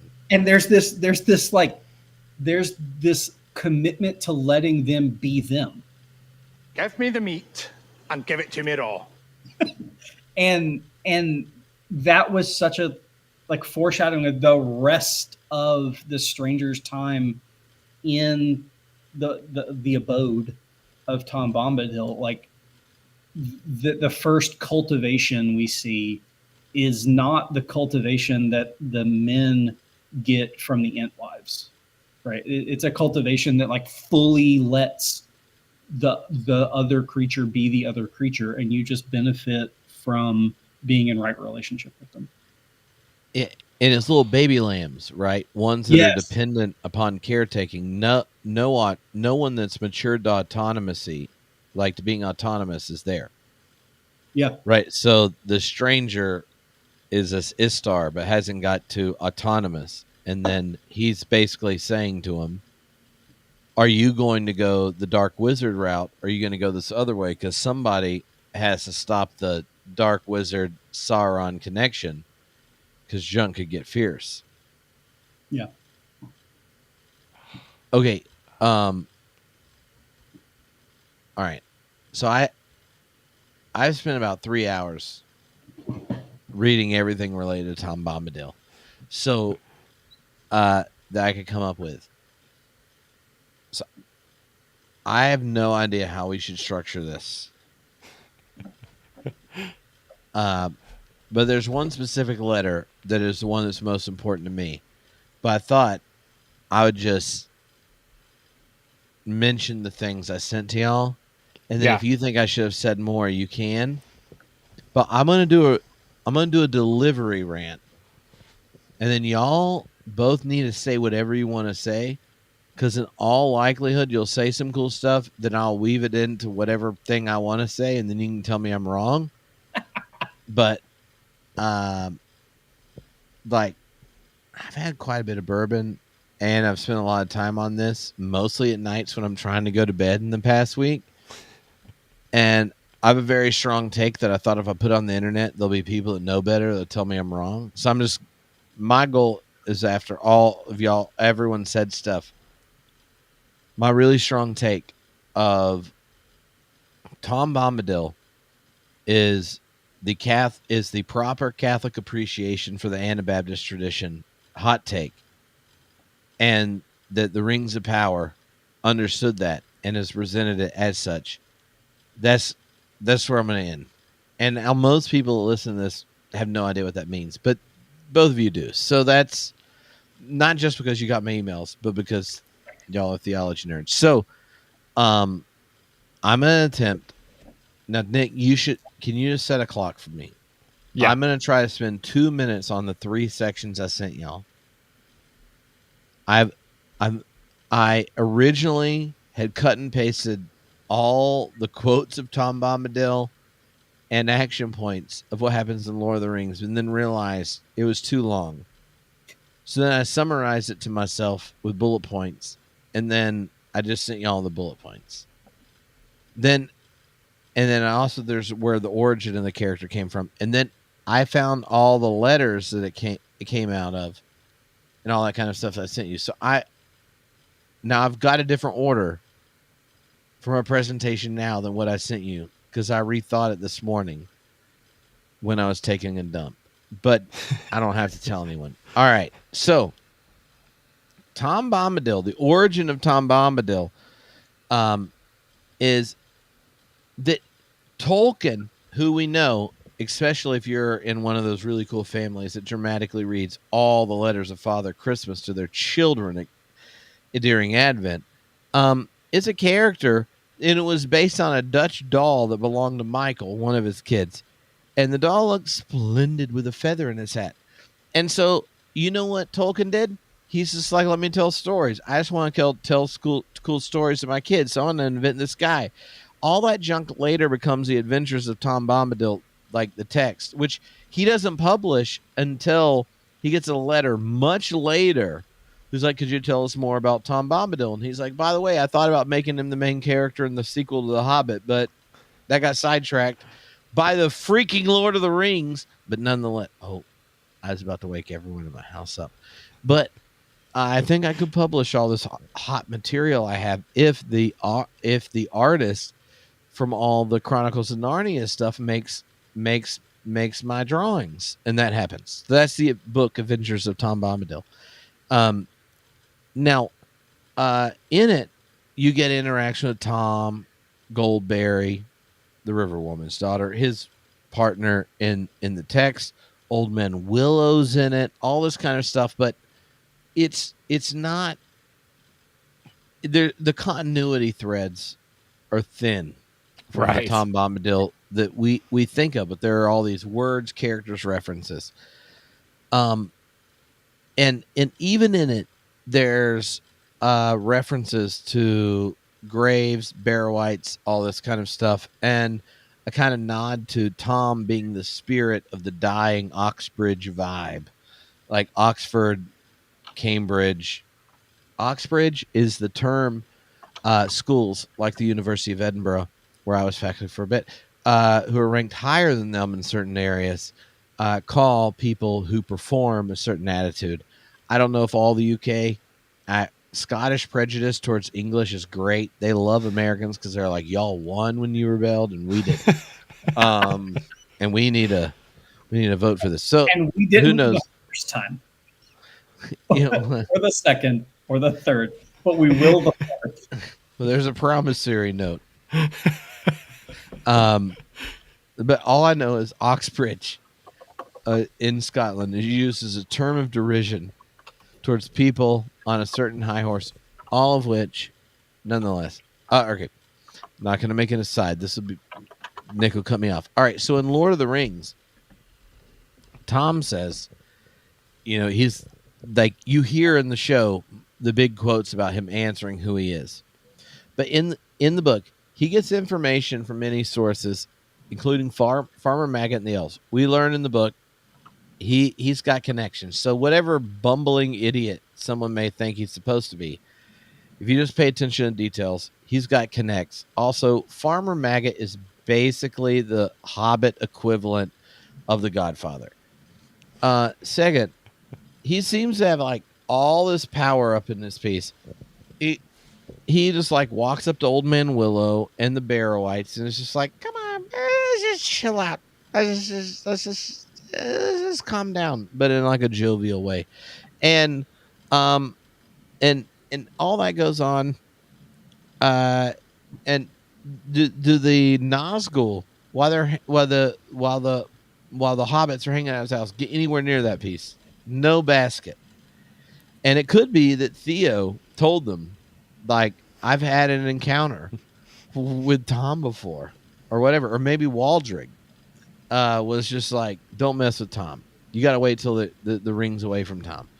And we've encountered him before. He didn't care. They can't stay there forever. He'll just at day 90 of those songs, Advil, and we hadn't been invented yet. That's fourth age material. So then he's like, oh yeah, I'm the eldest. I remember the first raindrop, the first acorn, all that material we get there. He's clearly there before Sauron ever shows up. So, and Melkor, right? So the original big baddie Melkor, Sauron, his lieutenant, which we see in the prologue of this, doesn't work out when he first takes the crown, sans Consent of the governed. yeah. When the crown shows up, he catches it upside down and dies. And also we learn in Lord of the Rings, the ring has no hold over him. He puts it on. He sees Frodo with it on. He's just like, has no idea that the ring of power is in bold, underline, and with a wake of death behind it. Right? Like, he's just like, what is this? This is interesting. And he parts with the ring quicker than Bilbo. And the greatest miracle of the whole Lord of the Rings is Bilbo is parting with the ring. So that's who he is. Elrond and Gandalf, when at the Council of Elrond. So this is after the encounter with the ring wraiths. Frodo stabbed. They show up and are like, oh, Elrond heals them over time, and Frodo wakes up. He's like, where's Sam? Oh, he's been here by your side. That whole bit. After they're like making plans, Elrond and Gandalf are like, you can't give Tom the ring. It's not because it'll claim him. It's because he ain't claiming Jack. Tom is like your pothead friend, where if the responsibility is immediate and can be done right then, like he's like down, like if you just tell Tom like, could you help me move next month? Tom's going to be like, sure, but you don't think he's coming. But if you see him that morning at coffee and you're like, Tom, you know my family's moving and we got to pack everything up and move a giant amount, like, could you help us? Tom's going to be like, sure. And he'll be at your house 3 days, helping you pack everything. He's like, you want help with the road trip all the way across the country? Sure. He's like down, but Gandalf and Elrond are like, you can't, no. What are you talking about giving him just because a ring doesn't have power over him? And then at the very end of Lord of the Rings, Gandalf goes to see Tom. Here's Gandalf's line when he tells the Hobbit, so he's piecing out before they get back to the scouring of the Shire. The line in the book goes, but if you would know, I am turning aside now. I'm going to have a long talk with Bombadil. Such a talk as I've not had in all my time. He is a moss gatherer, and I've been a stone doomed to rolling. But my rolling days are ending, and now we shall have to. Now we have much to say to one another. Right. So, like, even there's this whole level of familiarity. And that, along with random details that may or may not cohere, is all that happens in the actual text. But the letters. All right, here's what goes down.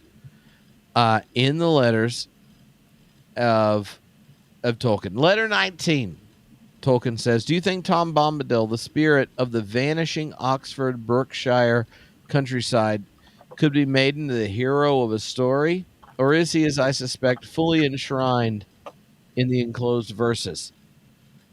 Okay, he's sitting there going, Tom Bombadil is like my banner flag.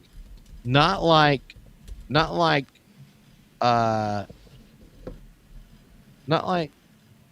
Celebrimbor is Sauron's banner flag, but a different banner flag.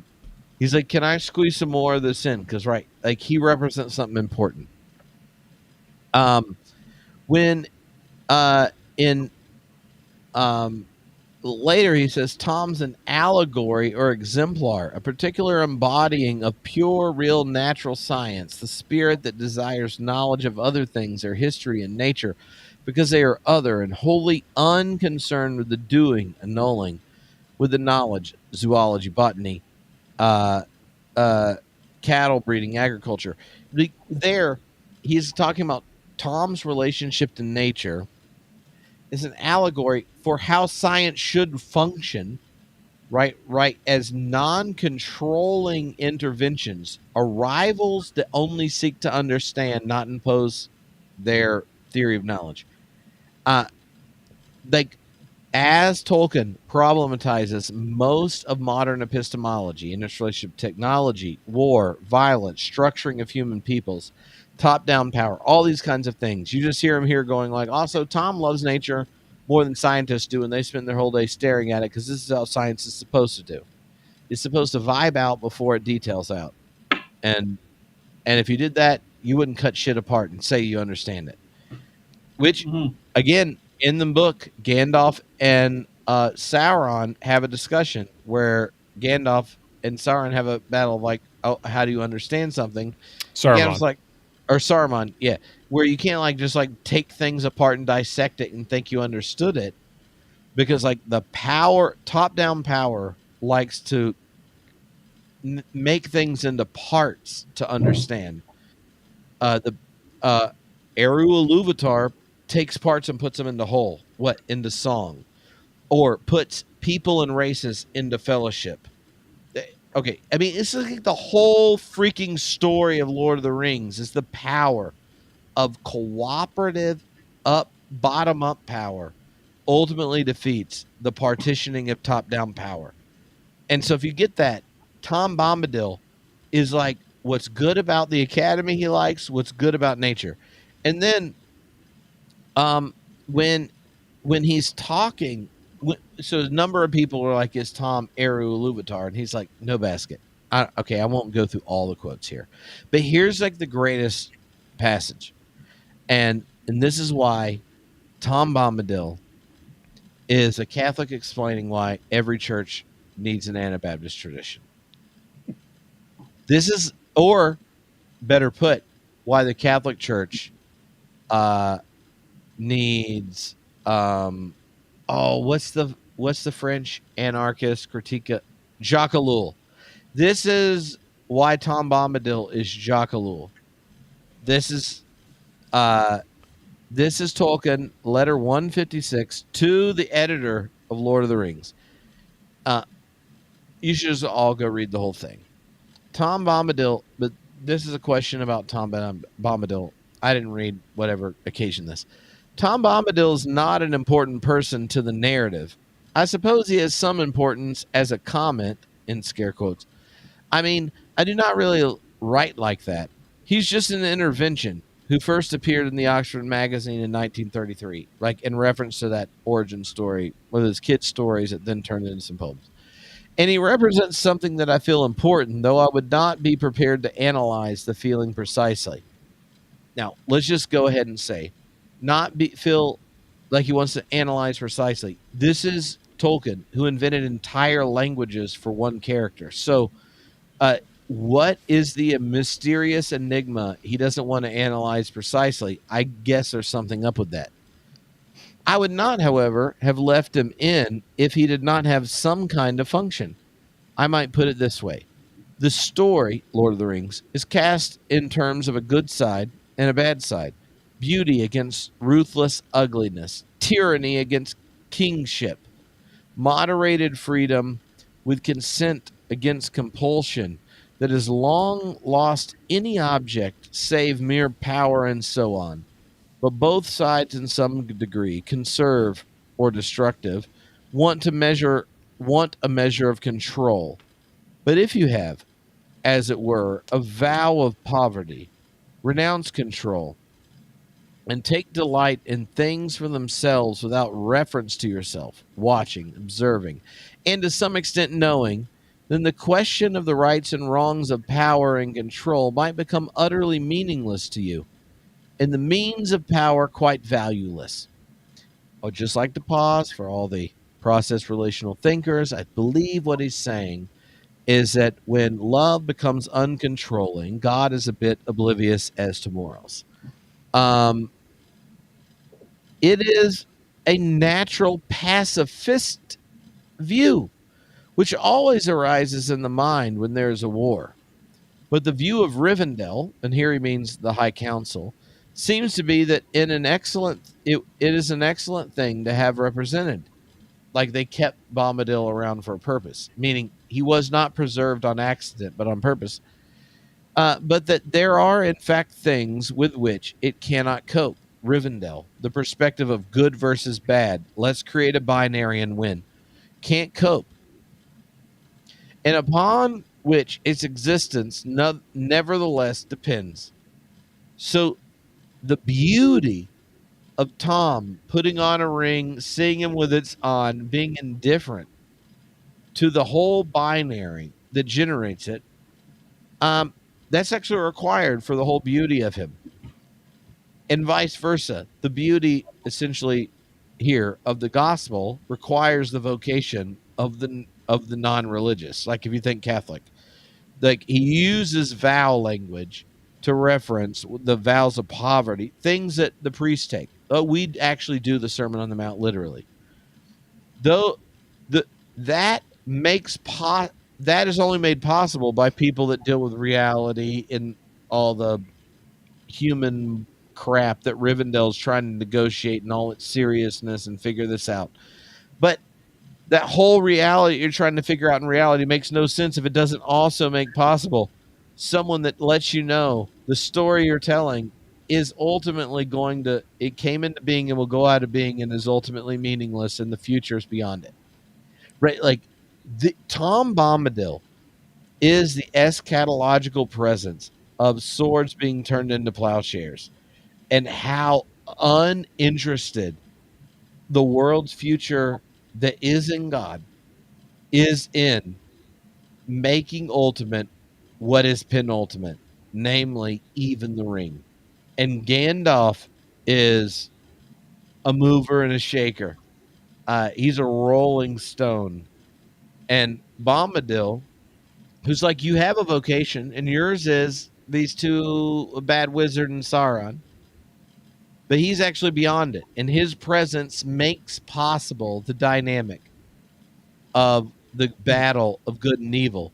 Because the battle of good and evil that's played out in history is ultimately relativized with the very structure of meaning that justifies the resistance to evil to begin with, namely the joy of Tom Bombadil, the enjoyment of song, hanging out with his bees, holding a lamb, talking to trees, all that stuff is the justification that the whole other thing's worth it.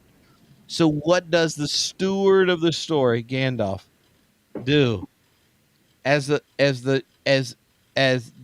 hobbits are going back into the Shire? Goes to see Bombadil. What is the change of the hobbits going back into Bombadil? As Gandalf goes back to see Bombadil, what's the change in the hobbits in the edits of Lord of the Rings that makes you go, how does this story move forward? Frodo agrees with Bombadil. He doesn't pick up a sword. He doesn't kill Jack. Like, you see this change.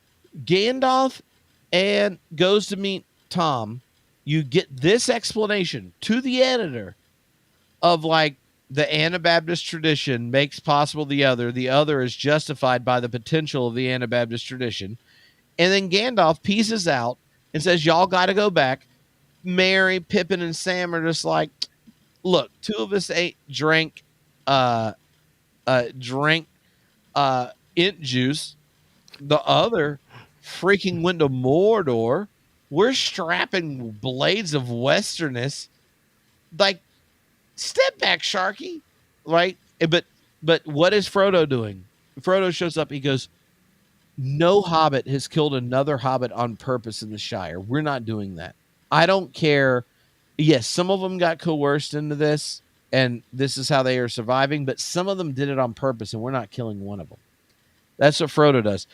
Only time you get descriptions of Frodo's hand is when he doesn't put it on Sting. So if you just take the edit seriously, and then you take the Gandalf Tom thing seriously, and you take his letter to the editor, Tom Bombadil represents essentially the proleptic arrival of new creation as a Catholic, restored creation, where you get the grace of being blind to the power of binaries and their interplay. And yet, right, that proleptic grace, the future, the horizon of when all things have been reconciled, is the energy or the battery, in a sense, in this story, in what we just saw, assuming this is Gandalf, which it should be at this point, like essentially the proleptic energy of Bombadil is now the battery that generates Gandalf's whole thing. And if you're telling me, if I was assigned with this and I read this passage and knew I wanted to have Tom Bombadil and I had like Rufus Wainwright singing the song Brad McCreary wrote and an actor that's going to pull it off and all that junk, and I read this and I was like, I wonder how I'm going to do this, that you could come up with something better, you are high. You're high.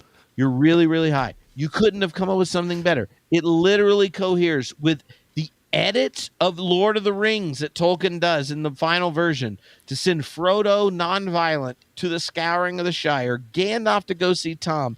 He contrasts Tom, Rolling Stone, moss grower, and yet he wants to go talk to him. Why? Well, the answer to it is Tom gives him his vocation. He teaches him that you can't just grab some wood, it has to be with consent, and that your vocation involves building a fellowship because power and domination is not the means to the end. And then how do you justify your ultimate you've succeeded in your vocation is when you know the four hobbits going back in don't need your presence to set things to right. Why? Because Frodo won't touch a sword and he's confident. And Frodo touching a sword is edited out of the original version once Gandalf leaves. Gandalf leaves, Frodo never considers violence, makes a demand of not killing. I'm just telling you, this is I had never even thought about this till last week when I watched this and spent way too much time on this. But Tolkien has an ecumenical vision where there is, guess what? He's going to suggest an ecosystem of the church where Catholics, Protestants, and the Anabaptist or radical Protestant tradition actually create a place where healthy versions of all of them enable the overturning and progress of the flourishing of life. And so the elves, the Catholics, and the men, Protestants, and then all of a sudden what happens? The Anabaptist tradition, which was this primordial dream, erupts in history with Tom, with Frodo, and I mean, you get other characters that can do it. But I'm just sitting there going, all of a sudden there's this ecumenical reading, and I just think our showrunners who grew up Mormon are the ones that came up with the ecumenical reading, and it coheres. So I just think if people don't like Tom Bombadil in this, then again, they're probably fundamentalists. They don't even want ecumenical cooperation to figure out how to embody the peaceable kingdom in the present. Well, and as we've talked about multiple times, everything you said is just another this ecumenism and just biodiversity of thought and tradition that's just present in Middle Earth and reflective of the reality of the Christian tradition. And of course we've talked about Tolkien being process curious, and of course coming from the line of John Henry Newman, which people have argued is like the anticipatory theology, and philosophy that informs Whitehead. But because both of you have done PhDs in Whiteheadian and process stuff, and Tom in particular had brought up something in the chat.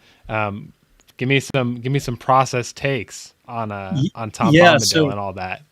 One of the things that comes to mind, especially when you're reading that letter that Tolkien sends the editor, is the distinction that Charles Hartshorne makes about omnipotence, and that like complete power over others is actually total impotence, and that divine omnipotence is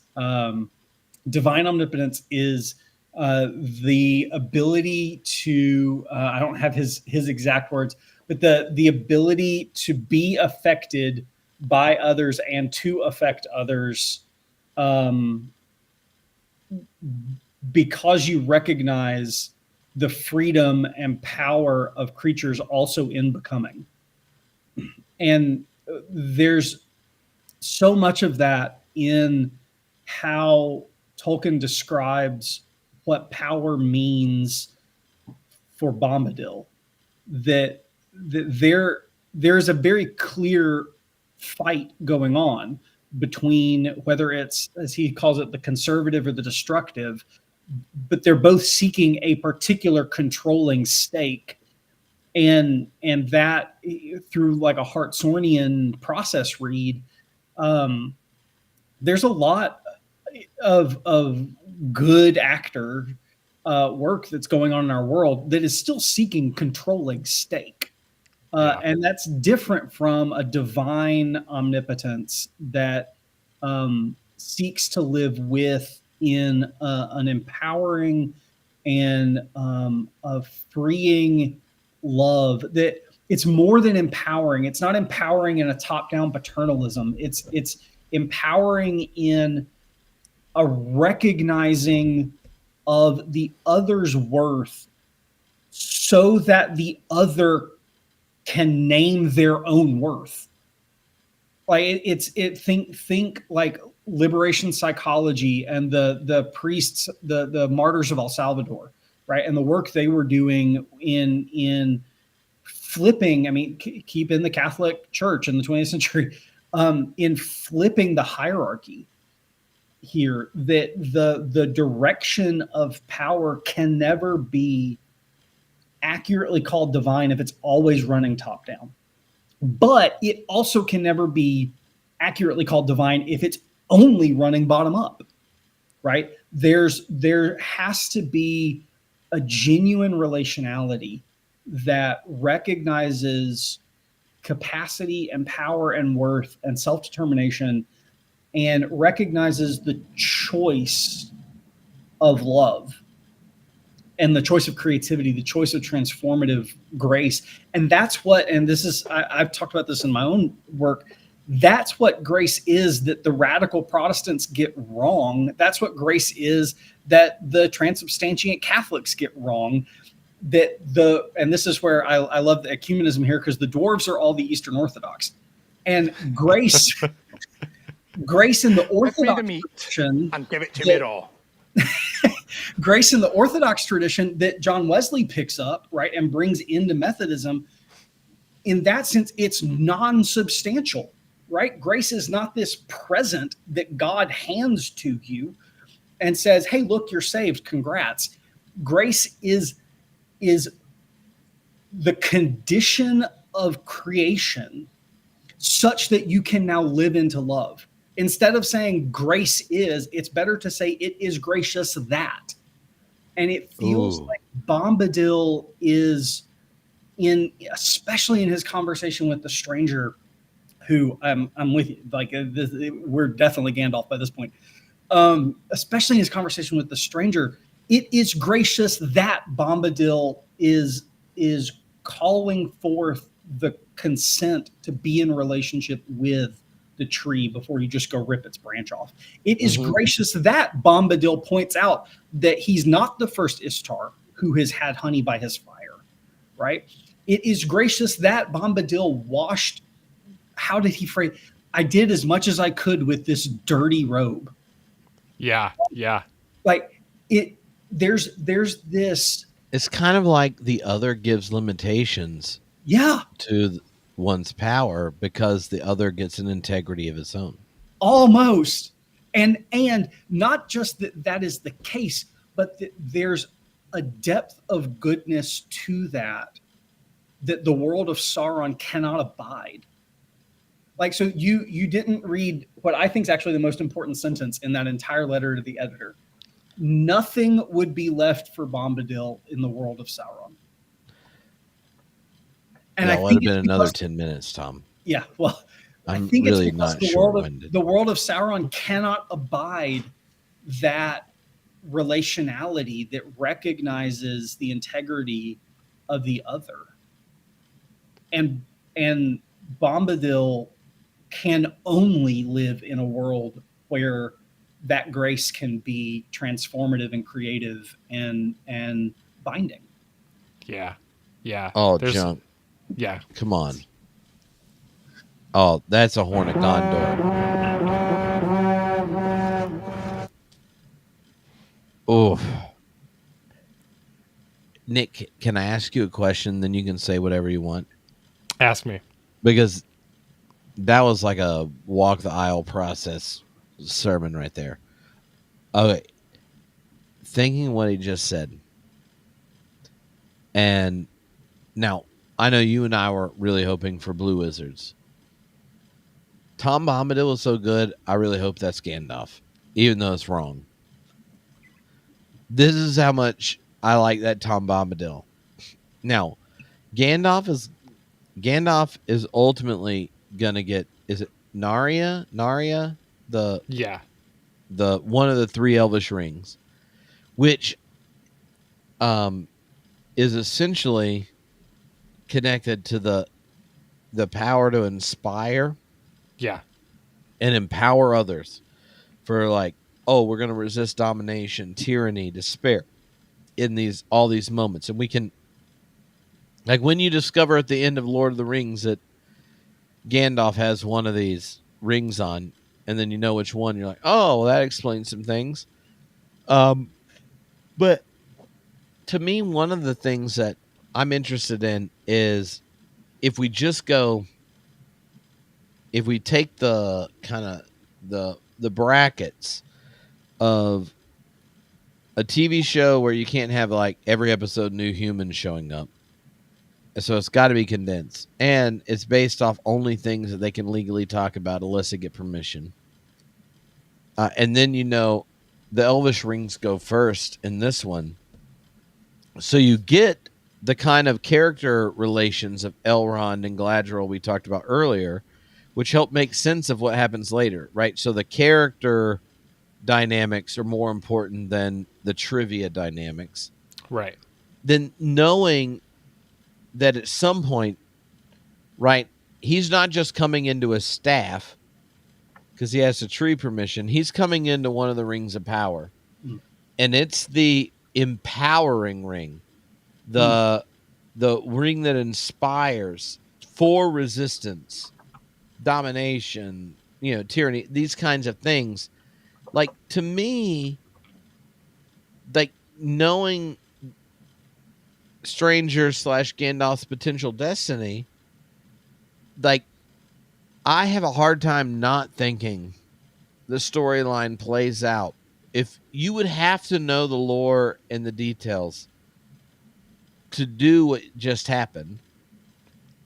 That's why I said earlier, it makes me feel like that time that 14-year-old goes to sing a special song at church, and then when the first verse is over and they're going the chorus, you're like, I don't hear wavering. They're on pitch. Like, I might consider listening. They get to the first chorus, right?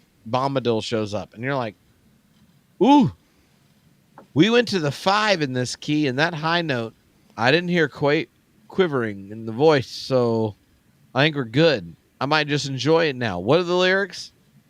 That's what I feel like's going on. And we know, like, the high note of Gandalf, knowing this is the rings of power, is putting on Narya at a specific point, and no one in the book, right till the end, knows who's wearing what rings and all that kind of stuff. Right. Like, how do you, like, talk me down from just going, I really feel like this, like, is there a reason the showrunners hadn't thought about this? Because I feel like this is what you, like, this is lore like lore traction, fan fiction that if you knew all the info, you'd like. Yeah. That's how I'm feeling. Yeah. But it's like the Narya gauntlet. Like, should the stranger have Narya? And does showing up with Tom just wanting a stick actually prepare him to wield a ring? Oh man, it's so good, and it's such a good question just because there's so many different. What happens with Narya in the Rings of Power are partially dependent on who the stranger is, right? And even in the Peter Jackson films, which they make so many homages to because that's what generally a lot of fans who are consuming it visually are familiar with. And so I can't remember at the end of the extended editions if they reveal that Gandalf had the ring or Elrond. Do they mention that? Or I don't think they do, right? Or do they? I don't know because I'd read the books before I watched the movie. So I just remember telling my brother-in-laws who were like little when we were at the theater, I was like, Gandalf has one of the Elvish rings of power. And they're like, I don't see it. And I was like, you can't unless you're a ring bearer. Yeah, get it. Obviously not a ring bearer, please. It's like, I guess I know who you are. Yeah, I don't think they do. I think in the movies, the only one we find out is just Galadriel, and it's very brief, even though she says, that it's is to Frodo directly. Right, exactly. And so people wouldn't be familiar with that. So if it's Gandalf, which I feel very strongly about, minus timeline, we've talked about that, but we see Círdan, and I think it would make sense for the context of the show that we see Gandalf come into his staff, right? Come into this place, his memories. He starts learning more about friendship and cooperation. And as that progresses, he's going to encounter men, elves, whatever, and discover who he is, etc. And at some point, Círdan, through whatever, is going to be like, look, I've got stuff to do. Obviously, you've got a pivotal role to play, because obviously we don't know. Is Ulmo involved in giving him the rings in the water when he tries to throw them away? Is that the Valar? We don't know. And so there would be this neat seeing how Círdan and gives that to Gandalf, and see how the showrunners kind of adapt that and give their own spin on it. But if it's not, and this is where I just feel like Gandalf is right now, is just all the conversations, relationship with Tom, all that stuff, is that the Narya stays with Círdan, and that's where it stays. And I think even though Círdan is amazing and is going to be is a key figure, he's still kind of tertiary. He's not tertiary to the legendarium and the history, but he's tertiary to the narrative. And I think he probably will remain so, unless he doesn't. But I don't think that he's going to be a mainstay as far as main character that's developed and stuff. I think the stranger is going to be here from the beginning to the end. And I think Gandalf probably makes the most sense in that context. Yeah. I just think to myself, I don't even know if we recorded. I know we talked a lot about this, but if you had asked me to like gauge my excitement, if you're a season and a half in, Tripp, and we were talking before this started, I would not have expected to enjoy it this much. Like, I would have expected to be disappointed.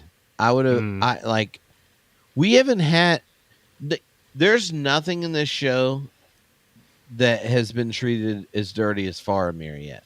You know what I mean? Like, Faramir, Peter Jackson treated Faramir like Donald Trump treated his wives. If you're pregnant, it's a chance to bang somebody else. You know what I mean? So, like, Faramir got treated nasty in the movies.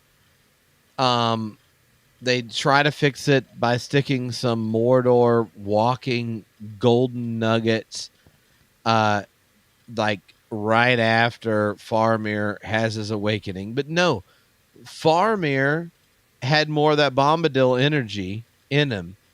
And Faramir makes no sense in the Lord of the Rings movies because you don't already have a Bombadil who's just like, oh, I'm putting on the ring. Oh, this is neat. Why are you hiding behind your back? I can see you. Right. Like, you need the possibility of just thinking like, nah, I pray for my enemies. I turn the other cheek. You need someone to just be like, well, obviously Jesus meant it when he gave the Sermon on the Mount in order to understand a prayer of confession when you feel like there's no other option but to resort to violence. And what Lord of the Rings, the films do, and it's not surprising given their context and the complexity of putting Bombadil, but like, it eliminates at the very virtues that Tolkien says that Elrond and company chose to make alive by keeping Bombadil around. 100%. Right? 100%. Lord of the Rings doesn't do that. So you get simultaneously, in lieu of the kind of insecurity you have around somebody that takes Jesus' commands to love your enemy seriously. That's one kind of insecurity.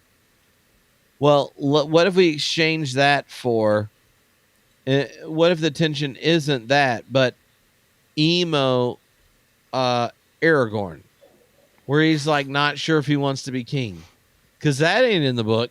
Right. Aragorn is like down to crown all the time. Right. He's just down to crown. He's walking around with a broken sword, just carrying that junk on purpose. And then he gets like, amended immediately, and he's like, Ye- "Guess what? I'm carrying the flame of the West because Yeah. people will know I'm Aragorn."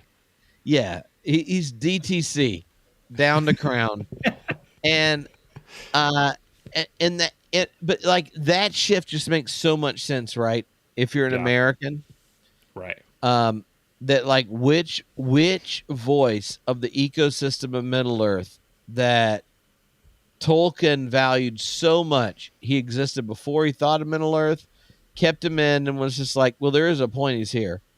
Namely, I'm aloof, nonviolent, and find your partisan spectator. Like, I'm a spectator to the partisan battles of power. That guy, we're going to cut him. And also, what are we going to add? A Faramir who's where essentially finite humans never demonstrate the kind of purity that would be like called true virtue, and we're gonna have a king who just becomes emo. So like we have like a new angst point. Like I got more complaint.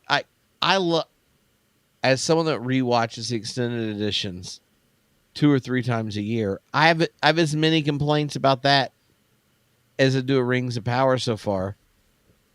Except there's more soundtrack material already in 2 seasons.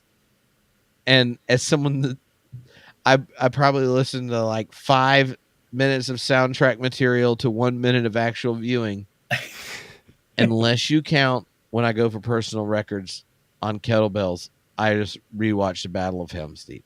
Heck yeah. I'm just like, let's go. But I mean, like in my head, this makes sense. You two are both theology nerds. So if it doesn't, you can just say, Tripp, you're drunk. Here's my hope. That as we see more, first of all, that we see more of Bombadil, but that as we see more of the Bombadil stranger dynamic play out, that they don't flatten that virtue complexity into like strategy to beat Sauron, right? That Bombadil, that what my hope is that Bombadil does teach the stranger, and Bombadil is a mentor figure to the stranger, not in the sense of, like Dumbledore, who's going to use a 16-year-old to do all of his dirty work for him, but in the sense of someone who actually is tapped into a depth that the stranger needs to know in order to be a better person, right? Like that Bombadil's concern is so clearly, just in this one episode, his concern for the development of the stranger into the person he has, to use Tolkien language, doomed to be. Yeah. That concern is not a concern actually to win a battle here or there. It's a concern that the stranger actually live into who he's doomed to be. Yeah. Nothing more, nothing less. Doomed meaning fated. Yeah, doomed meaning fated. Fate. Right. The very Tolkienian sense. Yeah. And this is my hope, is that they keep the complexity. I think the medium gives them the chance to keep the complexity. And I think I really like the idea of Bombadil journeying with the stores, and we get to see some of that complexity as they become Bucklanders.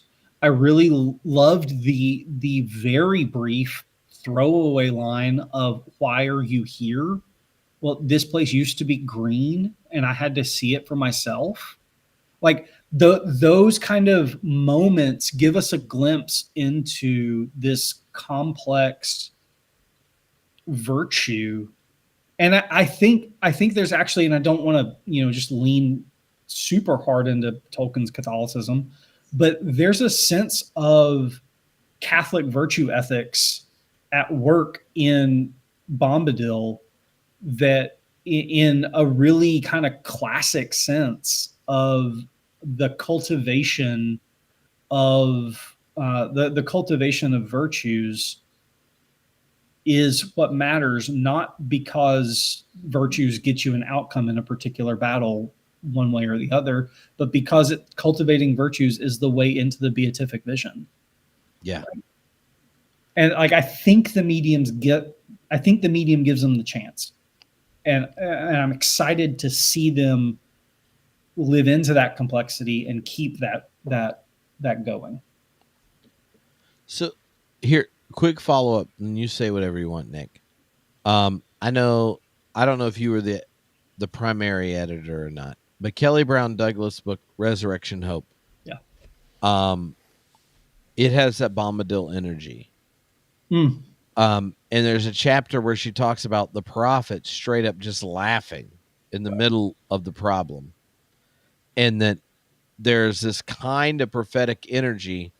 We're just laughing at the injustice or laughing at the situation is a means by which the prophet invites the people who are experiencing the situation to differentiate the way their feet are grounded in a situation from the way in which they're invited into divine participation.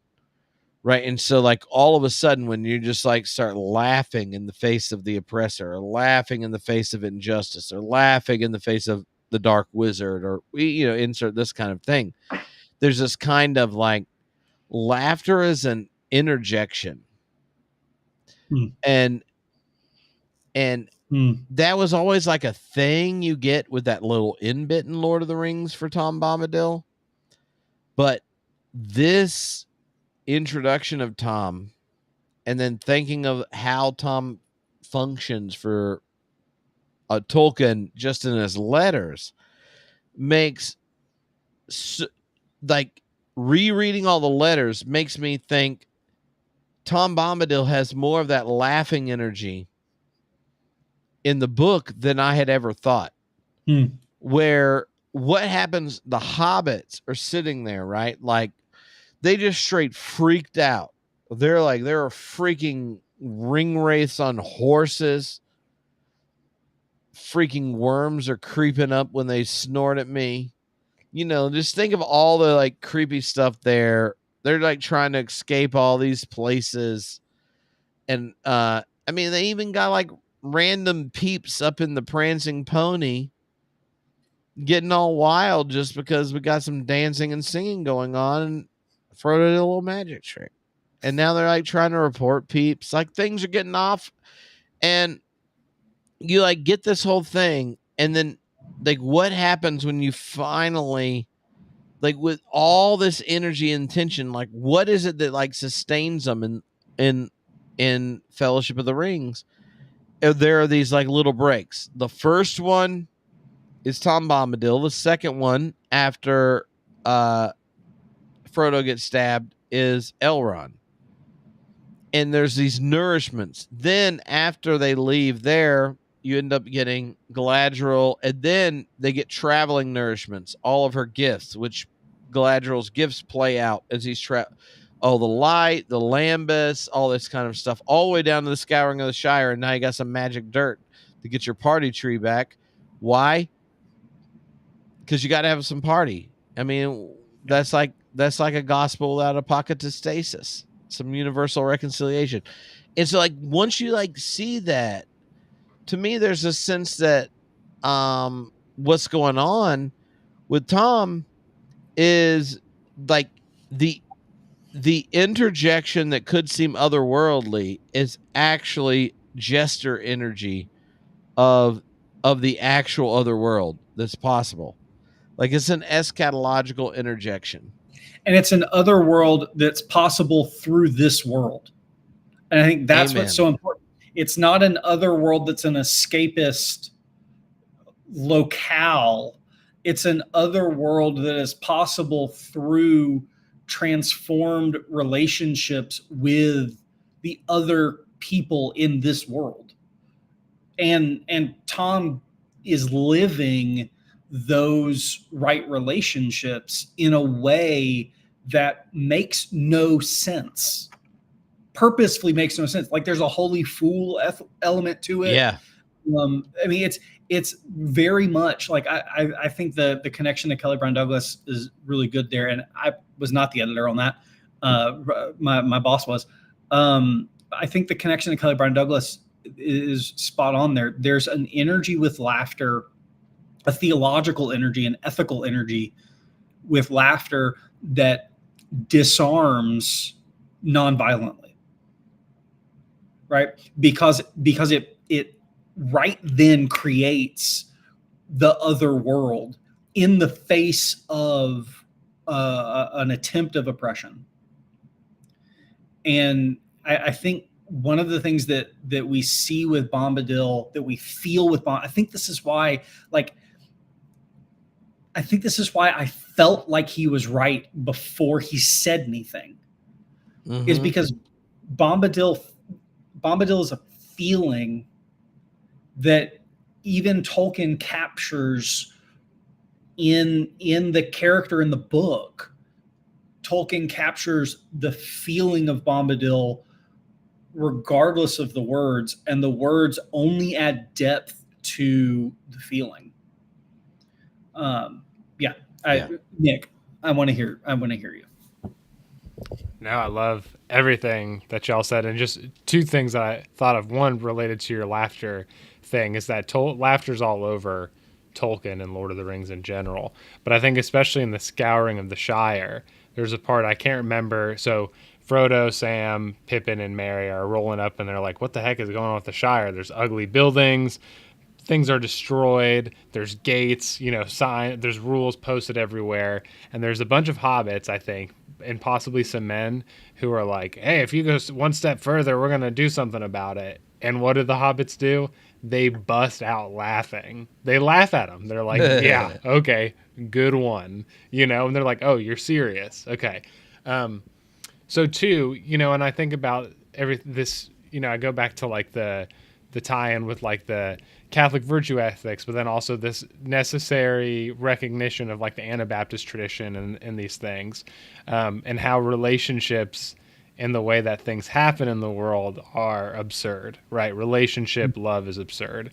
And how where we get the two extremes in Tolkien is we get Melkor, who is extreme discord, right? He is just destruction, chaos. And then we've got Sauron, who's the opposite. He's radical ordering, radical logic, imposition, right?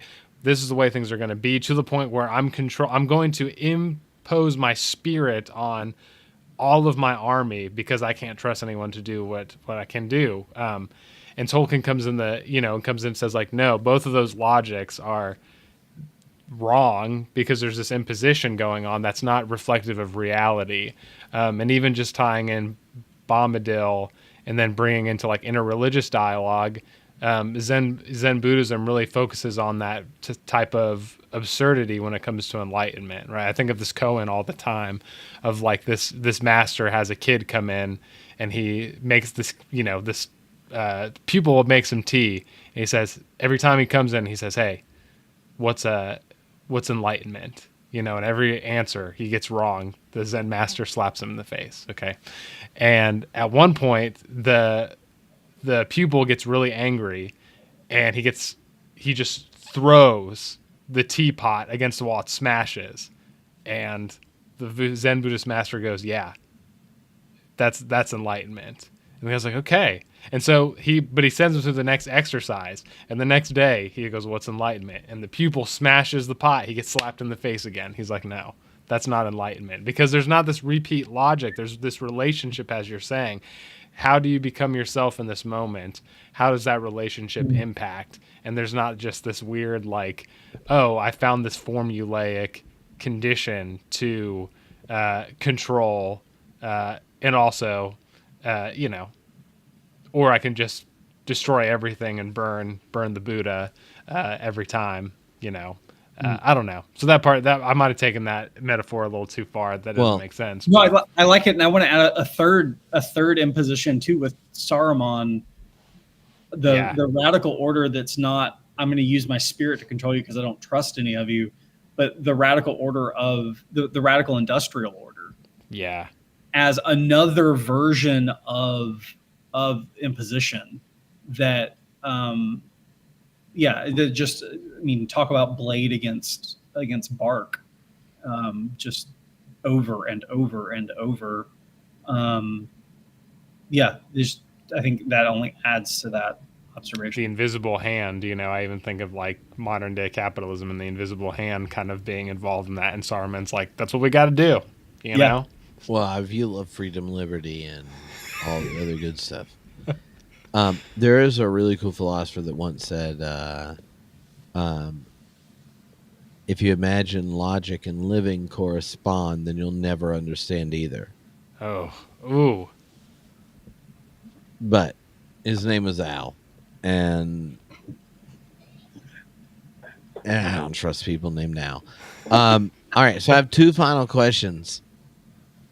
I'll ask them. You can tell me, Tripp, you have to answer first if you're like, I have nothing to say. So just say shit until I have something. All right, so number one. Next week, what would be the one thing that happens on any of the storylines that makes you text the other two of us and we already know that you're about to rant for a number of minutes with either sheer glee or sheer horror?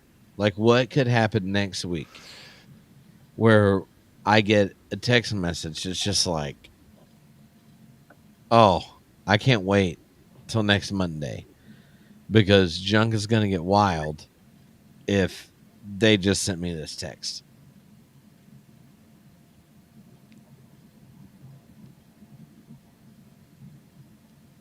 I'm thinking of my two. I know my negative one. What's your negative one? Okay. We've talked about the possibility, but I really don't want the Dark Wizard to be Saruman. Yeah. I really want it. It's an Istar, okay? So it's not a witch. It's not the Witch King. It's not Kamul or whatever, which I'm very, very upset about. But I want it to be another Blue Wizard so bad. Because I don't want them to have to figure out and explain how Saruman dies and comes back or whatever. It just makes it a lot harder to explain the future events of the Lord of the Rings. Yeah, that's my negative, and then my positive I think will just be, I think whatever happens with Galadriel with Adar, like when that happened, I'm like, that's one of my favorite things ever of last season was like Adar and Galadriel, that dynamic and how Adar's kind of like this shadow to Galadriel. I'm like, I'm ready to see how that turns out. Yeah. Yeah, I think my negative is if the Dark Wizard is Saruman. I was thinking that last week too. I was like, I really hope they're not trying to foreshadow stuff like with his beard, and the way that it kind of almost looks like the beard that Christopher Lee wore. Like I really, yeah, I hope that he's not Saruman. And I really I love halflings just in general. I think unless we get something just monumentally cool in Khazad-dûm, Yeah. unless we get something monumentally cool there, which the dwarves have been far and away the standout, Which is possible. I love the dwarves. I love everything they've done with Khazad-dûm. Unless we get something monumentally cool there, I think my positive, what I'm looking for and wanting next week is just some more great, like halfling lore development and halfling relationality. Because I think one of the things that people who've only watched the films know is that hobbits live in the Shire and that 4 of them left once. Right. And one of them left a few years before that, and that's it. And like this depth of backstory, I really like it. And I also really want to see, and this is connected to why I like Khazad-dûm so much. I also want to see more of the physical space that the stores live in. I want Yeah. to see more of the town. I want to see more of that little canyon because it's hidden, but it's not hidden. And there's an element of the little people hiding in plain sight kind of thing that I think is really yeah. I like that. Mhm. All right. So I can't decide things I don't want. Uh, if Mudworm shows up again, I'm pissed. If that Mudworm shows up, I got nothing. Also, I like. Well, I have no idea what's underneath those peeps' mask that they're like threatening. Like, do you know what's underneath this mask? But I really feel like that's a cell that after the barrel whites, I'm like, I don't know if it's gonna be that impressive.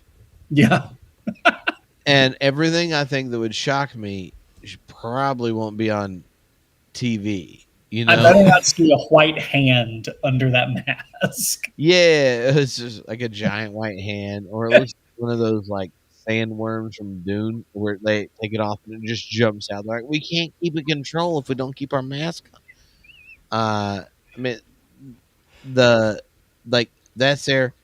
Uh, also, I if if we spend more than 2 minutes on Estrid's betrothed dying, like obviously it needs to die because that Yeah. sexual tension is real and he's got his Riz already leveled up. So, but I just don't need extra time on this. No. No. Just like a swift cut to the neck, end it. Yeah, Yeah. like he just like has a bad interaction and things get awkward. But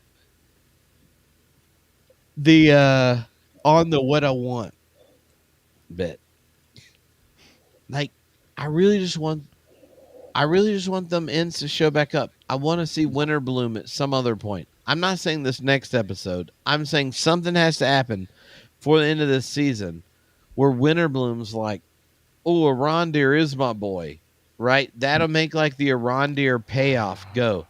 They had this like intimate, like, I mean, if Estrid was just like, we're talking straight up going to Pound Town. If people have listened to previous episodes we've had with a lot of Tolkien scholars, it might be They're going to be laughing. so confused. They're going to be like, which Pound Town are you talking about? The one people thought we meant. If with Isildur, like you just much rather you just much rather have something like what's more exciting than going to that kind of Pound Town? Yeah, it's true. Like we're talking having straight up uh we don't need some like quick death, quick love relationship. What I did not anticipate is actually caring about Theo and Isildur's storylines. Yeah. And I feel like they both have the potential that over the rest of the season, in 3, 4, and 5 seasons, I might actually care. So I don't want them to shortchange anything. Where these characters that I was just like, I could mute them, and now I'm like, I don't have to. I don't want them to like use the Estrid line or like I just don't want to ruin a storyline. Yeah. But the thing that would get me the most pumped, and Nick, I'm sure you're not going to be surprised about this, but the thing that would get me the most pumped is the next episode opens, and Adar is standing over Galadriel because he just put her sort of, and everyone's there, and you know he's already like, oh, I'm using my elf speak talking to you. So like they do like the flashback, and then the story opens, and she's doing like right. So it's coming into focus. She's expecting Adar, but who's there? Waldrick. I knew it. And and Waldrig is looking at her, and he goes, "Hello, pointy ears," like that. I have no idea what will happen after this, but I It'd be just a know, great. It'd be a I just great know that reveal. Jeff from Australia knows how to bring the heat. Oh, I mean, yeah. he freaking created Mordor. Like, he killed some little innocent kid because he loves Sauron so much. So what we need is the resurrected Waldrig to straight up be like the tormentor of Galadriel, put her in an elf cell. And at the end of the season, where he's like, "Oh, Junk, you are Sauron," right? And you have this nasty battle. Adar v Sauron. Galadriel's all like chained up and junk. And she's like getting all like, "I gotta get out of here." And Waldrig's like confused, right?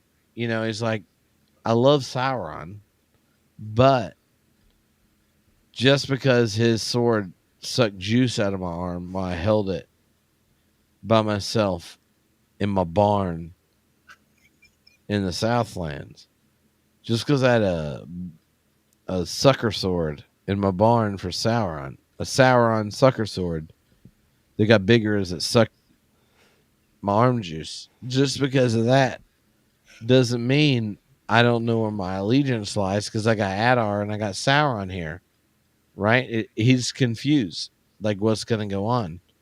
So what happens? Adar, Sauron, conflict. Galadriel in cage, right? Yeah. She's a variable. If you unleash that junk, throw a horse on top and a few chains, that's already like 50 kills right there. Like, she's sitting there like that up here in this corner. She's like, "Ah, ah, ah." And then Waldrig, Sophie's choice. Sophie's choice for Waldrig. Who's going down, right? Yeah. And he's like, either I can use the trust of Adar and come up and just straight knife him in the liver. Because L's, Lunch. yeah, he can knife him in the lunch. Or I'm not going to go mess. I'm not going to go up there. I'm not trying to start nothing with Sauron because he's my homeboy. So if I want him to go down, I gotta let Galadriel out and give her a horse and some chains. So he's sitting there, and it's straight up Waldrig's choice. And that is episode 8's title. That's what I'm looking for. Waldrig's choice. And a very anachronistic train car. And it's basically like, is he going to either stab Waldrig and be a secret plant for Sauron the whole time? Or is he going to unleash the Lady G with her and hand her, be like, "Here's some chains, a bow, a flaming like stick. I know you can toss this shit up and just shoot some arrows in it. It's got splatter damage."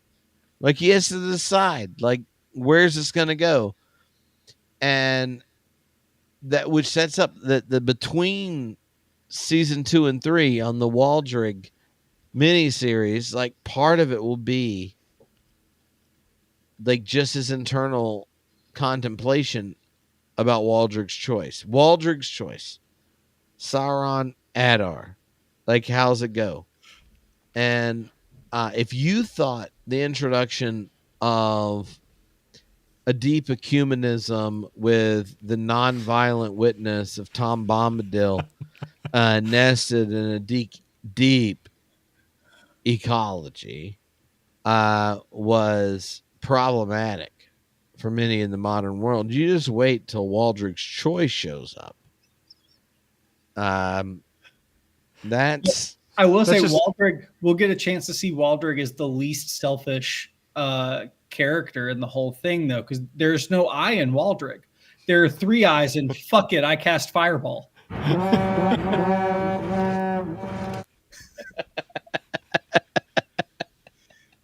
And that's how Waldrig solves his choice.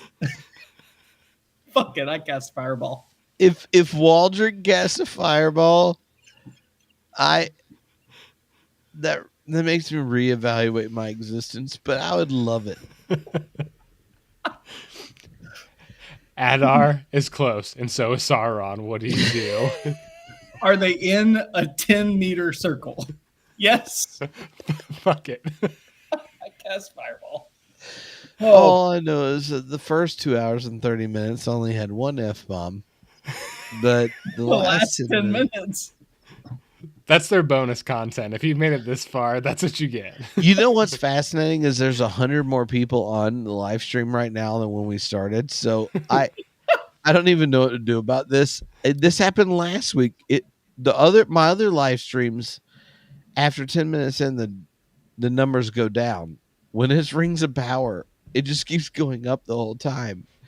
And it just makes me think that people should have really given there are different hermeneutics, right? When you're reading if you're planning Rings of Power and reading Lord of the Rings, some people give a hermeneutical priority to the Waldrick. Right. And that's its own key. But you got to admit, right? Like if the final season, like in one area, the final episode, if in one area it's just like Sauron's doing banner material with Celebrimbor, like you're like, and then Adar's like in the back, like kind of orchestrating junk, and Galadriel's sitting there, and then Waldrick is just like Waldrick's choice. Do you want to like give her a horse and some chains, maybe a lantern and a bow, and let her go to town? Or do you want to, I'm thinking, here's the thing. I'm putting money on letting Galadriel go because what Sauron does is he's a master manipulator. And if they do it right, manipulator? Sauron is like, hey, you just won. You just escaped. And if Waldreg's, the man he is, he's going to pick up on that. He's going to be like, you know what? I'm going to let you go. And then Galadriel's like, oh, wow, thank you, Waldreg. And then Galadriel's like, I just did this. And Waldreg's like, I made Mordor. And guess what? I just made Sauron and killed Adar. Boom. Mm-hmm. He's like, my bank has a lot of deposits. I got Maiar, Ishtar, elves, dwarves. They all owe me something. And then there's that one little boy, Theo. I hope he's advanced politically because he's got an arm of something. I hope he's a lord of something because he's got some blood-suck stains from my hilt on his arm too. Oh, all right.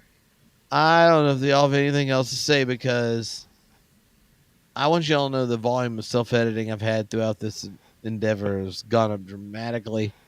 This has been complete joy and fun. Tom, thank you for joining for some Tom on Tom. Yeah. Thank you for having me.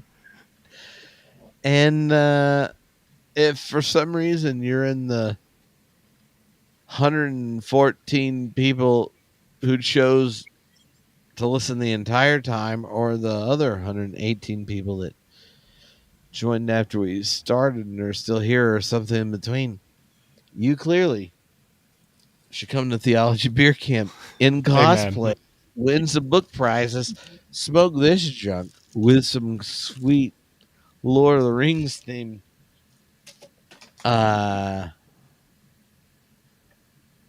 graphics. And next week we'll be talking about whatever happens this week because I don't have a social life, so I just have to come up with reasons to hang. It's a good one. With Nick on the internet. and cause your wife to yell at you. I know. I don't. But hopefully, how many things haven't been on TV before where you can have multiple in one episode? Yeah. Yeah. Like if they were just like, oh, this episode is a prologue, and they like straight up had Bram McCreary do the freaking on the Lindalay, and then there's like straight up like you're on psychedelics, graphics and junk as the whole world comes into being. Like if that happened, I I couldn't even imagine what our conversation would be like. It would just be like us sitting here with our mouths open, excited. I would call him up and be like, I'm a bear. You're a bear. Do you want to talk? I could send you an Amazon gift card. Like, what if there was a like this is the other thing. If Rings of Power had actually started with a whole Anna Lindalay episode, real Tolkien purist, if it was mediocre, right? Like if it was moderately accurate, they would have had to go into a cave for a week just to recover from the sheer excitement. Oh yeah. Yeah. But I'm just saying, like, that would be a gangster move. Like, if, like, one of the season 5, right? They've been doing the prologue with the music and the moving the sand around with the vibes. Like, what if they were, like, doing that and it, like, dissolves into the freaking, like, beginning? Whatever way they should just, like, give them some money. They should just give the Tolkien estate some money for the beginning of the Silmarillion. And then they did it, and they were like, "Bear, like we need you to rock this junk out." And he's like, "Game on." Done. Well, what if there was like 56 minutes? It was perfect, and all of a sudden, Tom Bombadil just danced across the top of it. 2000, but like 2000s quality CGI, like just Yeah. not.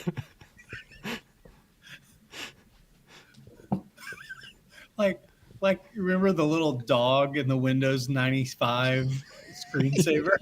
Yeah. Oh yeah, that. All right, we'll talk to y'all next week. Tom, I'm sorry. This went an hour longer than you expected. It was wonderful.